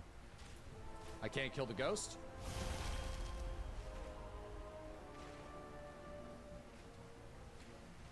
Dude, I feel like this place is the killer of hardcore characters, so I do have to be careful. I have personally witnessed a number of these guys drop in this area. Dylan. Love the monk ton. I feel like, I don't think so. They're unlisted for like SEO reasons. I could relist some of them, which would be really cool. But I believe if you go to TGN World of Warcraft, I believe they are still up there. The World of Warcraft leveling guides I used to do back in the day. Yeah, youtube.com/TGN World of Warcraft. They should be there. I don't know about the monk one though. I think the monk one, what's crazy is I think the monk one is like, it's one of my best. Oh, I'm just getting some messages here and I don't have my watch. So hopefully it's not anything to do with,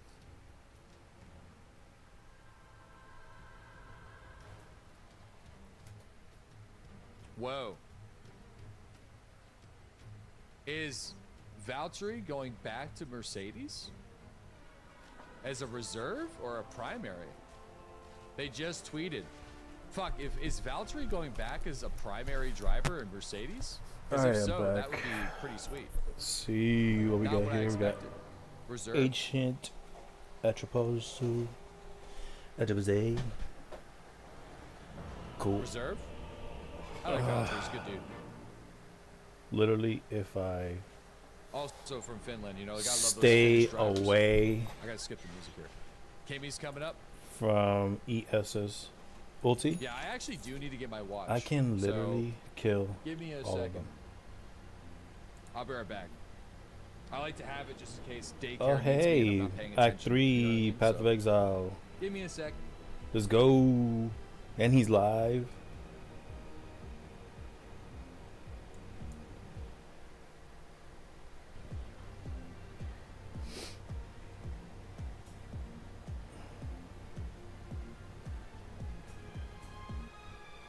I'm not subscribed to Deadly Slob. But I am now.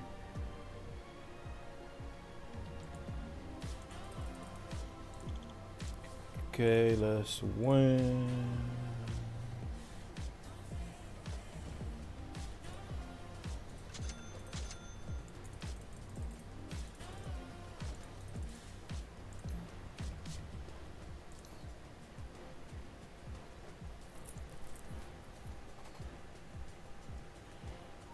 I'm not gonna lie, I'm still half asleep.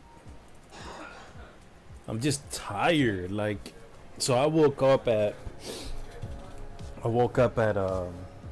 3 in the morning. I had fallen asleep early. Man, you really wanted Yuki to get the seat. I know. I feel like he deserved it. I fell asleep early, but yeah, I woke up early. I could do without the And attention. yeah, I'm tired now. All right, let's I get can back go in back there. to sleep. Yeah, you know, he's not finished. He's only 28. Wait a second. Wait a second. Valtteri is only 28 years old? No. No. No, he's not. Oh man, I'm tired. No, he's not. There's no way that man's 28. Cultivate. Is he only 20 fucking 8? No shit. I thought he was like 35. He's 35. Okay. Okay, yeah. Why? Why are you I don't know pinging? why I Like, just, what do you want me to knew do? that right off the shot. I just kind of... I wasn't allowed top. Now what? I'm not allowed bottom? Yuki's 28? Deli's 45, right? Dude, I feel like I'm 45. I feel like I'm 45. I sound like I'm 45. I act like I'm 45. You want me to go mid? I'll go mid. But I'm only 32. 32, though. Doodles is like 55. I feel like the oldest 32-year-old ever, though.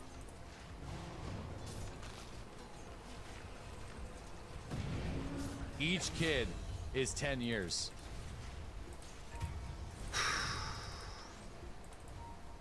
Being a dad will do that. It's good for me, though.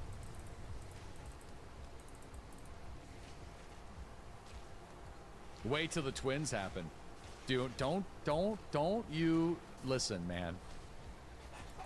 I will, if that was to ever happen, I will be happy and I will figure it out.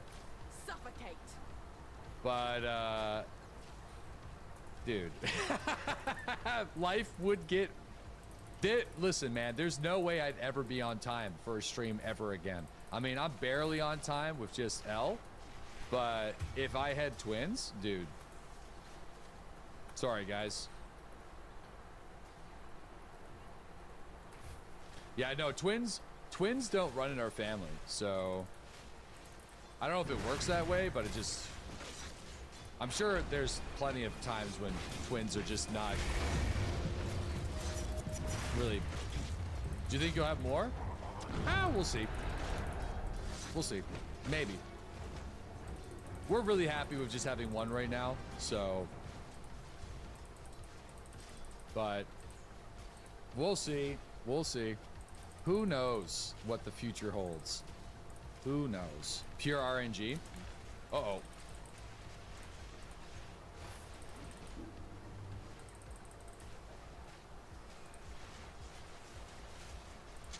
Whoop.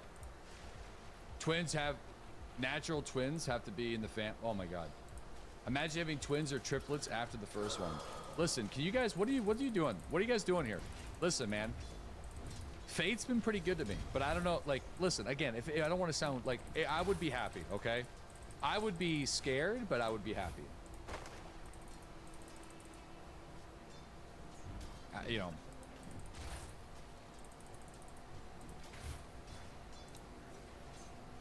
Man, be happy you didn't have to go through what my wife and I are having to try to just have one kid.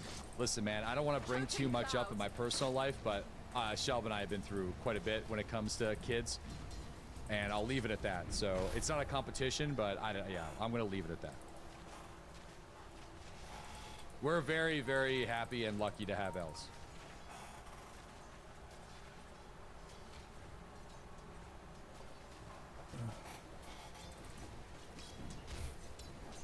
God, why am I so tired? Whoop.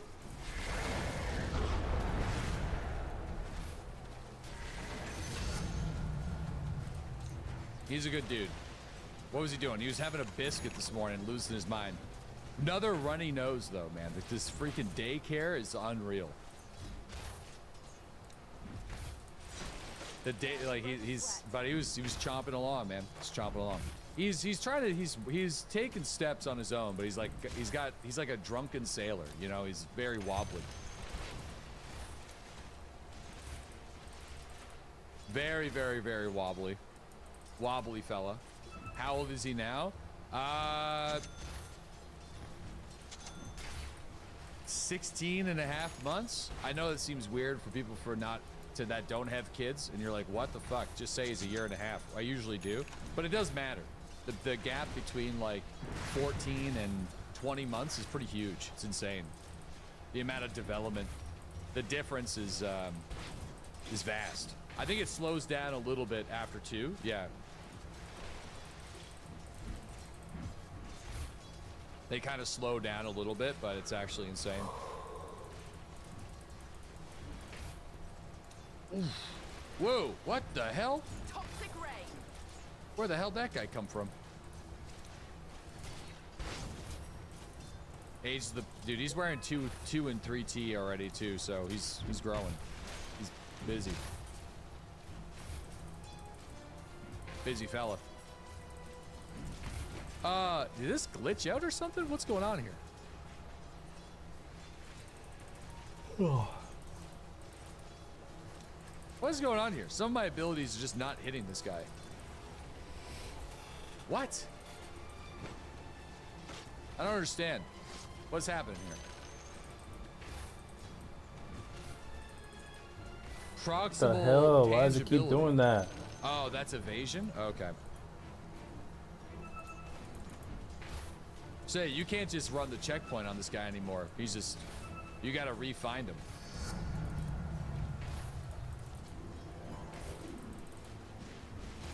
You have to be really close to get him. Gotcha. Okay. Gotcha. Get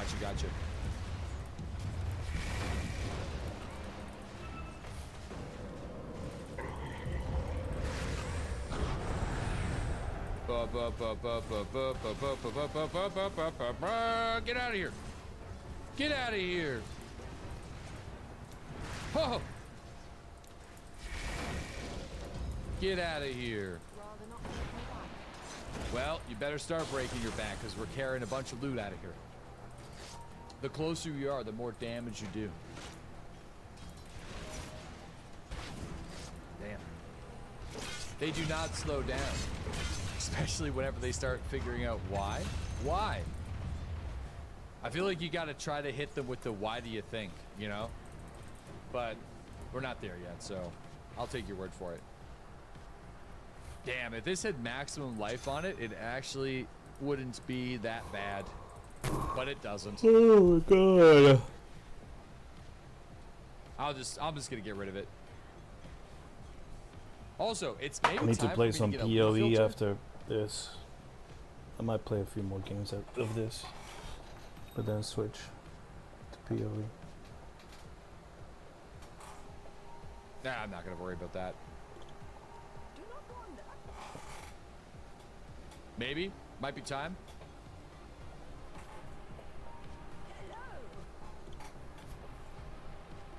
Loot filters just give cool sound effects. I mean, cool sound effects are cool though.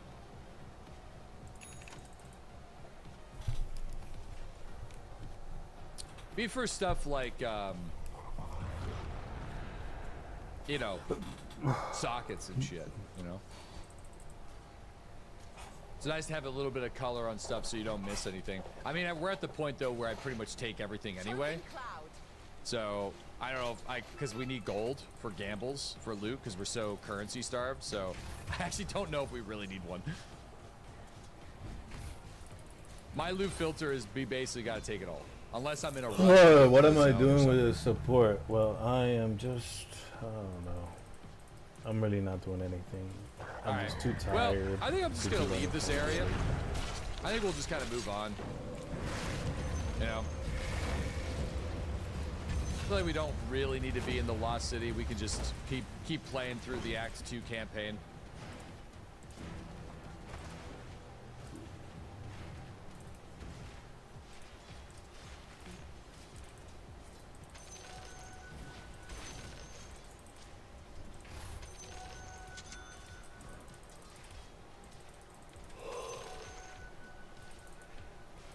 I wonder if it's normal. Like, I don't feel like it is.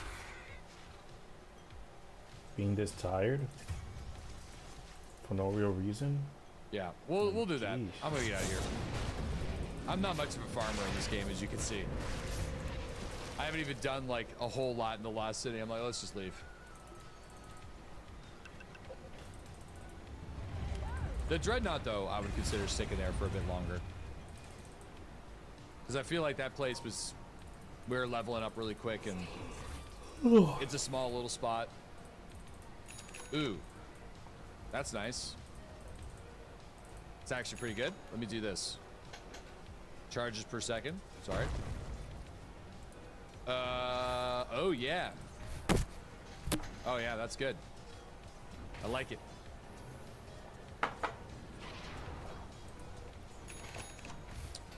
We should probably start moving these over to my actual flask tab at some point, but it's okay. I'll do that later. You should rebuy the bow that you sold and, oh, salvage it and quality. Thank you. Thank you.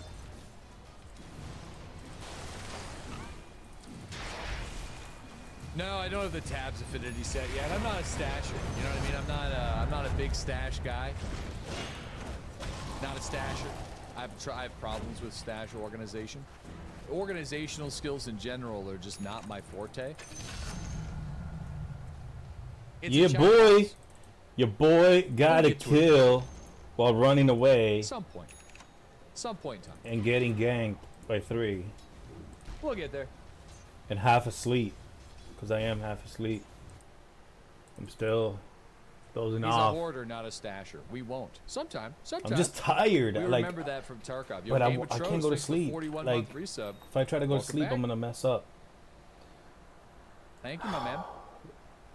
You're running Raging Spirits along with the Arsonist with Scattershot. It's just single left click to clear most packs of mobs. Yeah, man, that's what my witch was. It's an amazing build. It's probably one of the strongest minion builds in the game right now. I would like to try to make an actual like minion army work, but I think the only way to make that work is you got to be a little bit like later leveled up. Ancient is killing, and he's not even farming. And the archers are just not as good as the arsonists. There's just straight up delusional right now. And there's not much you could really do about that. Like, one thing about me is that when I get the tired, arsonists like will I actually 100% get tired, nerf. I think the warriors start need a buff. hallucinating. I think skeletal Like, warriors are too bad. I start talking and supposed to saying be the things best, that I don't even know what the hell I'm saying. Reavers do work, doing it now in softcore. Like, I have no clue. I feel like Reavers, if you can get the skeletal cleric, would be really great. Yeah. Because they drain health, don't they? Like, yeah, they enrage and drain health. So the cleric would be able to heal them through the rage. But yeah, I started like hallucinating in a way, and then I just start speaking and saying things that I have no idea what the hell I'm talking about. But then I realized that I am high tired. enough level to do anything with thralls. I'm pretty sure there's thralls. Hallucinating. But I never got there, sadly. Makes me sad. But it would be kind of good. I feel like doing just like the most skeletons on the screen build would be really fun, but I just don't know if would work in hardcore. But maybe.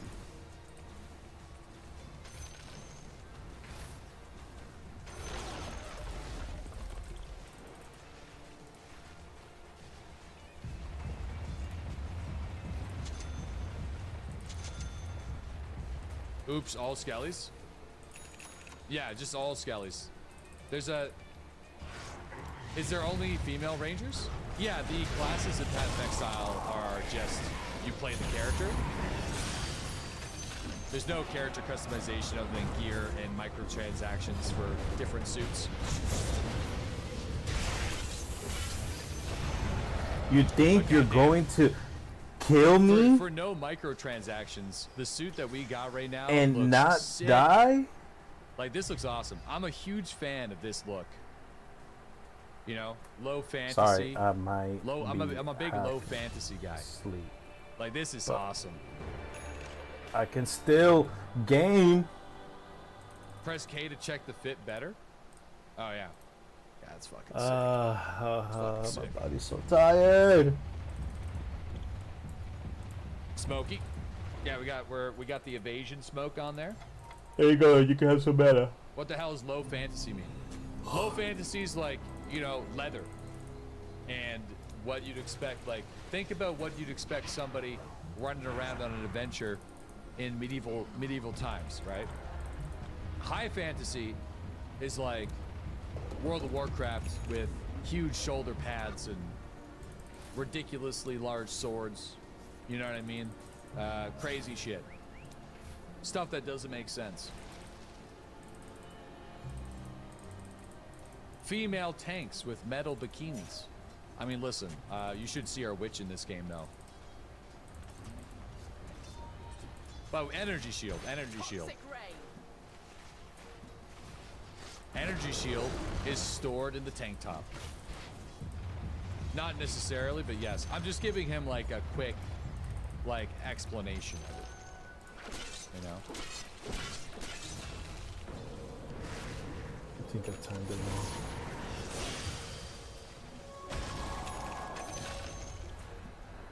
Oh.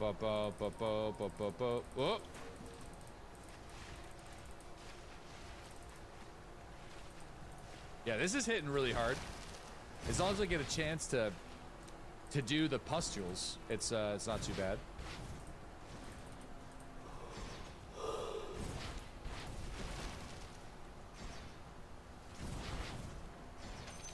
So I have a monk on PoE 2 that I'm building a evasion.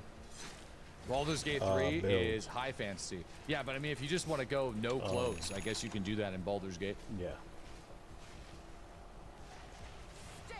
I haven't played Baldur's The Gate. choice is up to you. Rolling with the bears. We never did get to that bear, huh?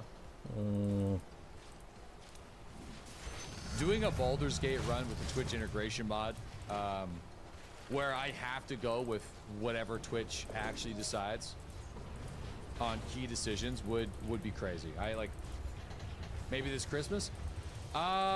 We got a good selection of games we can experience in small doses. I don't want to do anything too story driven for the Santa Claus stream. I made that mistake in the Sasquatch stream this year. We'll keep it light, we'll keep it fun. I almost died there to poison. Someone else's poison. I realized though, that's the only problem here. It's hard to see enemy poison. It would be cool if we could change the color of enemy poison a bit. It's a little bit darker green than mine. I think you can do that with changing the in-game, not the in-game, but the computer settings on your graphics card. It's darker. If you have an bit. RTX, you can. This one isn't though. This one's the change same color. Colors. It might help. It might help on the It'd be cool if it was in-game purple. side. Because it's technically chaos damage anyway. There's a way to do it. Just You know what I'm saying? I think the if you have definitely the I feel like that controller would can do actually it. Be a good idea. So yeah. The But color there is another way palette to should do be it. flipped. It should be darker for yours and lighter for enemy. Well, in this area, they are actually the same color.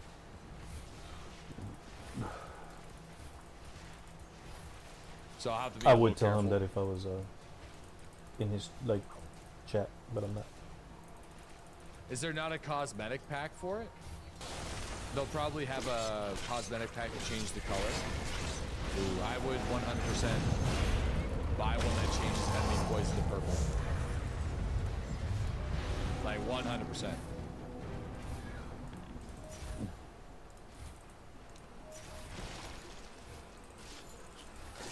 Time to consult the shop. I doubt that it's already there. How's the pus build going? It's going really good. We're a half a level away of getting one of the key skills to this build. And then we got to play around with trying to set it up and making it work right. I might have to use Contagion for it. So, on top of Despair is what it's called. So we'll have to, I think, using Contagion to spread Despair. Like, I could just cast Despair, but Contagion would help spread it, and it's only going to take me a second. And I have some free, like, I'm not really using Escape Shot, like, ever. So, it's a spicy combo. It's going to be crazy. It actually is going to be nuts. What Ascendancy, though? I went with Pathfinder so I can double up my poison stacks. Oh, see, I'm getting hit with it again, dude. This place is crazy. I literally can't tell the difference. All right, the Spires of Deshar.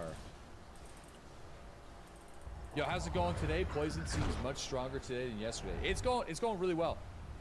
It's going really well. Yo, Hyper Square, thanks for that 2-year sub, man. Really appreciate that. Hope you're having a good Thursday. Demonic, thank you for the 2-month sub as well. It ain't much, but it's honest work, dude. It's a lot, and I really appreciate you. Thank you. Snell, thank you for that 70-month sub. Man. That's been quite some time. Still loving the content. Massive sub. We were talking about that this morning, just the sheer number of people here that are been around for literal years. It's incredible. The majority of the people who subscribe here have been around for 2-3 years. It's wild. Thank you, guys. Don't forget the 10% resist in the Spire. Oh, the Sisters of Garo Khan, right?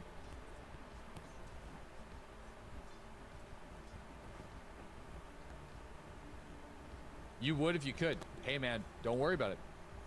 You do not have to be a subscriber here to be a member of this community.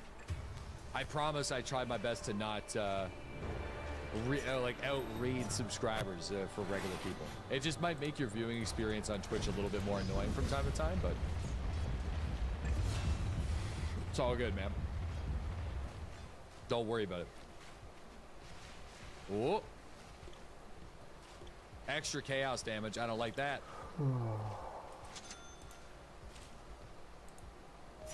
What do you mean, regular people?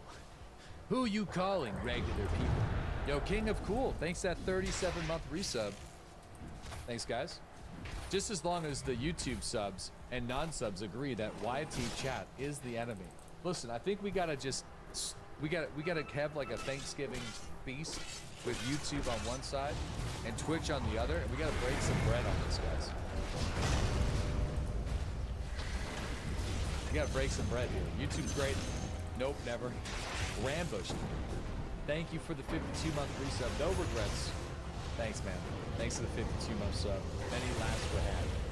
Gonzo the Gons as well. Rambush with the 52. Gonzo with the 70-month sub. Nerdy with the 42-month sub. Holy crap, man. King of Cool with the 37-month sub. Red Ryan. Then there are people like me with 11-month subs. Dude, that's a long time, man. That's a long time. So don't feel bad about that. That's a huge, huge amount of time. It's a big commitment. Did you see the Stalker 2 update coming? Yeah, I did. I finished Stalker 2. I don't know if, like, I took a break, so people might be surprised with that. But, oh fuck, these guys are the worst. They do AoE slams that go through my evasion. So yeah, I finished Stalker 2, finished our campaign, and I don't have a big desire to go back and check out A-Life right now. We'll check out Stalker 2 again in a... Dude, look at that. Look how much damage that fucking does. That's unreal. We are gonna have problems with slam bosses. Like, I don't like it. And there's a lot of slam bosses in Act 3. I don't know how the...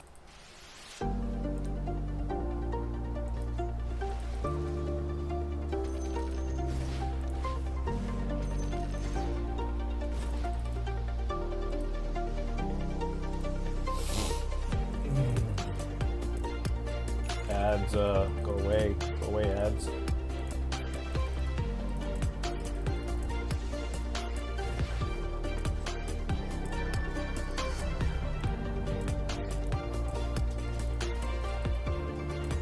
Just give it a second to stop. Yeah, that's enough.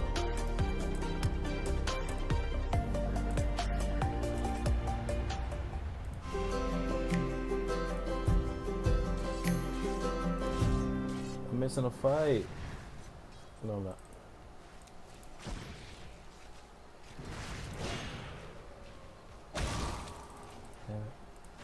Blackjaw, though, I think Blackjaw... Oh, no, Blackjaw... Every single one of Blackjaw's abilities is a slam. We don't have to do Blackjaw on this guy, you know? We can just avoid him. But then we miss out on the fire resist.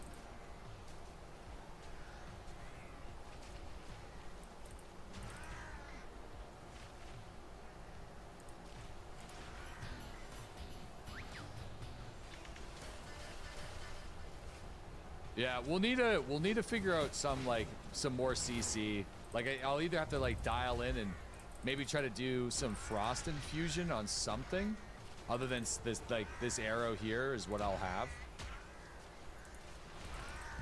But we'll need a plan because I'll cut you down.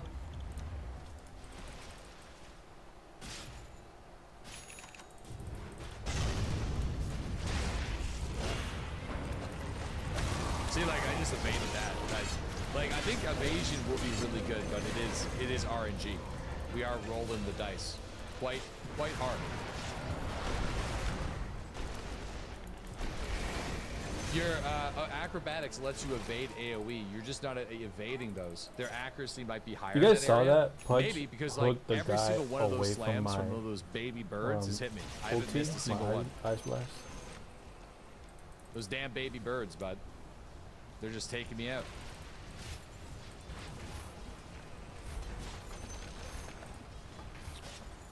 Fucking baby birds, boys. Did any of that stuff have quality on it?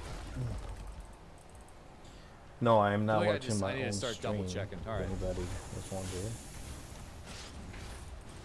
Baby birds. I am brother. watching Baby PoE birds. 2 right now. On All right. You know what? We got a lot of charms. I got too many charms. Time to sell it. It increases the quality of the stats that are on an item. So if you have something that's really nice, like this, for example, that gave me a lot of evasion rating. I added quality to it, and it increases the stats, which is great. Like physical damage on the actual item. So like not the affixes and suffixes, but like the physical damage, the attacks per second. In this case, it'd be like the evasion rating on there.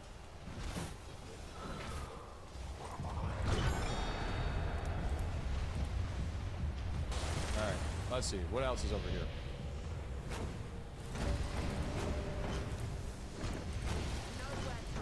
Nowhere to run. Hold on, I wanna. Oh. Nice corpse hole. You're a big fan of those, huh? Me asthma. My asthma. My asthma.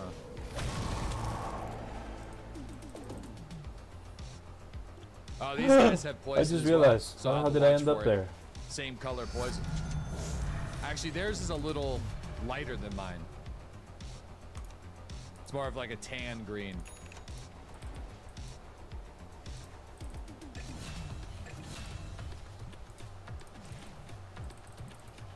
Can't get out. Let me out.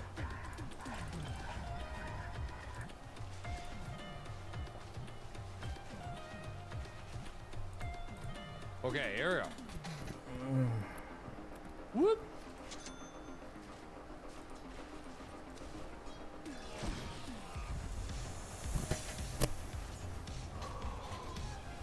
Yeah, I want to get to the Dreadnought so bad. I feel like we could actually hang out on the Dreadnought for a little while.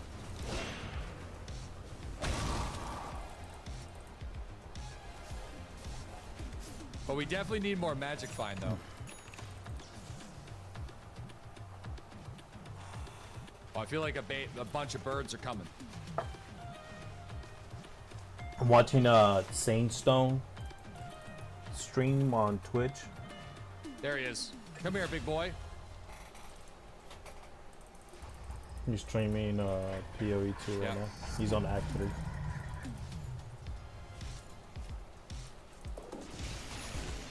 Scum of Cotton. So that's still up in the air at this point. I'm waiting for my agency to get back to me on that. It seems like they want to move it till tomorrow, but I'm trying to figure out what the hell is going on with that. Sorry, guys. And like, here's the way it works. Okay, I would just play Scum with Cotton today, unsponsored.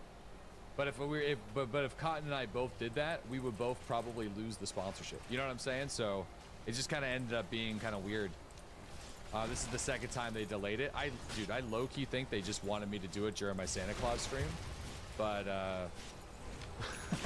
you know what I mean? It's starting to feel that way, just like last year, but they could have just asked. If that's what they wanted to do, they could have just asked me. So I'm trying to figure that out right now. So I'll let you guys know. If we don't hear anything within the next 2 hours, then I guess we'll just have to assume that it's going to be tomorrow.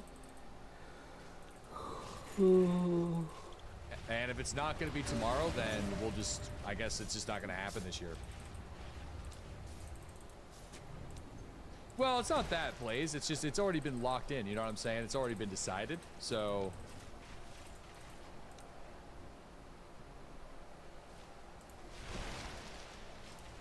it is a little bit like that, like, but you know, streaming can be a business, and we've already got it locked down, so we want to make sure we do it right. But it's just, it is kind of it's tough. Because I'm not very flexible these days with my stream times, and then I don't think Cotton's like either, so yeah. A lot of businesses and organizations these days doing a lot of last minute stuff. That hit really hard. I don't like that at all. All right, we are level 31. So we're almost at 4 building toxins. And we are able to get despair. So we're gonna go for it for sure. I just need to get a skill gem. Ancient is just killing them, and I'm finally starting to wake up, and I feel less tired. So we're gonna have to switch some things around, I believe. Ages. We need 72 intelligence, I think. So we'll definitely put that on intel, and then we'll definitely put that on intel, and that should do it. Yeah, I think we need 72. And the good news is, the thing about despair, from what I've learned, is we don't really need to level it up. So we could stay at 72 intelligence without getting more. Look at that dude. He has like From what I've read. So many hats. Okay, I think we need... Is that a level 8 skill gem? Or despair? Despair.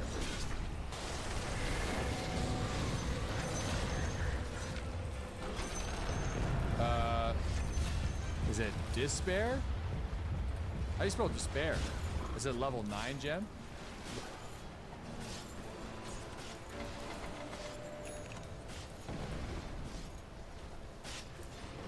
There it is. Okay, amazing. So this is going to replace escape shot for us. And then I'm also going to pick up... Like, we may not even really need flame wall at this point. Like, I could probably drop it. Hit of the win. Oh my god. Okay, so... Despair... And then we also need contagion. Well, I don't know if we need contagion, but I feel like contagion would work really well. I need to go back to PoE. So, PoE.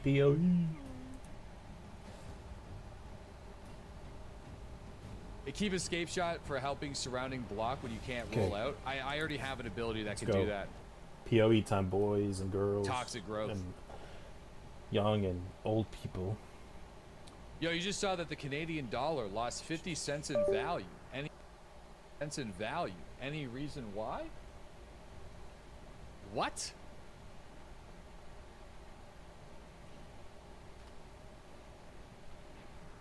So I got 2 streams going on.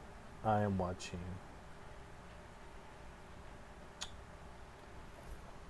That's fake news, bud.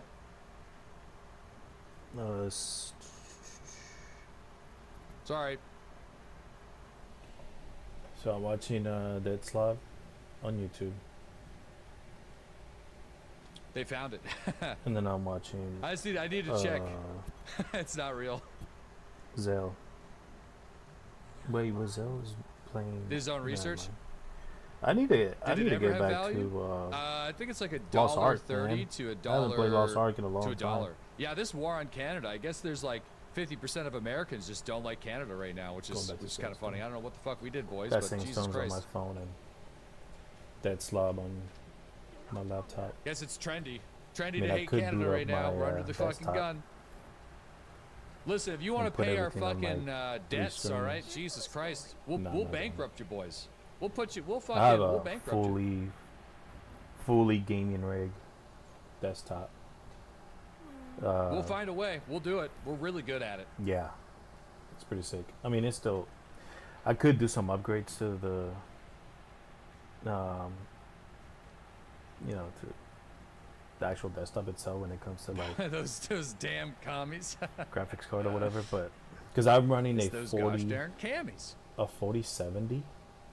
Is it 4070? Yeah, it's a 4070 on my Man, it's crazy, man. laptop. It's wild. Everything is Got so like like 48 hypersensitive. gigs of RAM on my laptop. Like on all that kind of. It's crazy, dude. It's wild. We're in a weird time. So it's a good laptop. I'm gonna hold. I'm for gonna hold gaming. on to that. Really good. For like, I don't know, for what I'm doing, I guess. Yeah, we're gonna put this But away. I have a whole game rig desktop with okay, Contagion. microphone. I should have like Contagion. I have the Rockcat. I don't think it really matters what level this streaming is. microphones. Because I'm not doing it for two, the damage. We're just doing it Omen, to spread. What is it? These are. We're just what, doing it to spread. 20? Whatchamacallit. But I might be able to Can't remember what the just size level was. it up here. But they're Yeah, I could bigger grab a than level 8 one than a because we freaking already have the 19 inch. intelligence, so it's fine. They're like double the size. They're 20 something, or 30. I don't know. I don't remember. Yeah, to exactly. spread D's nuts. Anyways, Yeah. I got two of those. We don't, and again, it's not a big deal because like we won't be really camera, using Contagion. webcam for streaming. I have Outside of surround boss fights that we can just sound. cast to I have spare. game card. So let's get some support gems here. Yeah, and then I have an Asus. I forgot what this one was. Okay, let's experiment here. But the rig it's like Why a is there 30, a freeze on the 90, maple syrup? We'll freeze the maple syrup, boys. Overclocked and everything. I mean, yeah, it's a 3090, but I mean, Increased it still effect of works, supported trust me. heightened curses would be really good. But yeah, that one. Yeah, and that one has like I think. And 2 what or else can we 3 grab? I don't know, something like that. Terabyte DDR4. Trigger Doom Blast when curses. DDR4 from or DDR5? I can't Dude, remember. what's a Doom Blast do? I haven't played the desktop in a while. It's been like Support skills inflict decay, dealing 60% over a of year intelligence since and I chaos last damage booted for it up 8 seconds. because That's kinda cool. I went overseas. Well, I was getting ready to go overseas, so I Persistence. had Yeah, I had the that's good. the desktop in Virginia. Alright, I'm and not then from for Virginia, but I Contagion- was in Virginia. Again, like Contagion is just. And I took it up there so I could use it, right? Obviously. Let me see here. What can we do here? And I ended up buying this damn laptop, which is a great laptop. I got this laptop way cheap. I feel and like in fact, I got a super deal on it because the original one that I bought Less was only a cost? 4060. Maybe I But don't I really ended up getting need a more cast brand speed. I guess. spec new one from the factory, like just a few I don't days really later. need anything too crazy for this because And it's it had an literally upgraded I just graphics want card. it for its spell. And they gave me a discount, so I ended up getting the laptop cheaper. Debuffs inflicted with supported skills have a 15% It was increase. I didn't pay the original price for it. I saved, right? And I ended up getting upgrades on it, Yeah, all for free. I mean, So yeah, it was a great deal. I guess we could just do that. Okay, let's go. Trigger Wind Wave when stunned while using supported skills. That's okay too. Oh, here's my monk, level 23. It's a work in progress. Hinder? I'm not It's there a work yet. in progress. Chaos damage over time inflicted by support skills also hinders enemies. Ooh. I mean, I do have a level 2 support gem, but I only have one.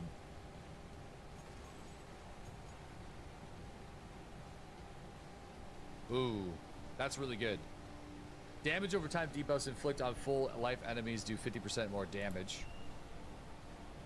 Strip away. Exposure applied by support skills has a... Exposure is a type of debuff that lowers affected enemies' resistance to the corresponding damage type. By default, it inflicts -20 to the specific resistance that lasts 4 seconds. Whoa, wouldn't we want this? Oh, but no, we'd want that on Despair. Has a... Once we get to Act 3. Or we could just put that on there now. But wouldn't that do more chaos resistance? Cursed enemies have... But what's 20% of 32%? Yeah, it wouldn't make that big of a difference, I guess. We'll do that. Okay, so... I could do without the attention. Let's do this. Okay.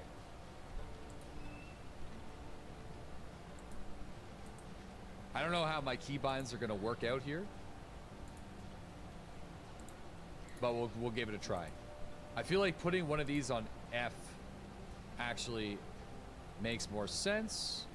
And then putting this guy on R, and then putting Flame Wall on R. There. Alright, I'm excited. So this is a big deal, I think. I'm pretty sure it's a big deal. This should massively increase our damage. I'll put this on E. I'm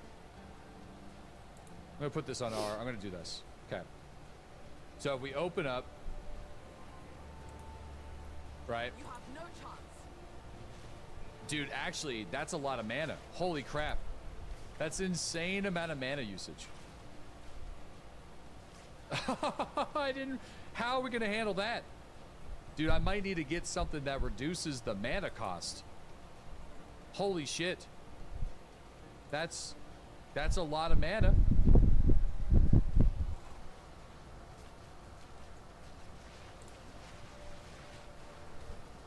Oh yeah, that works really well though.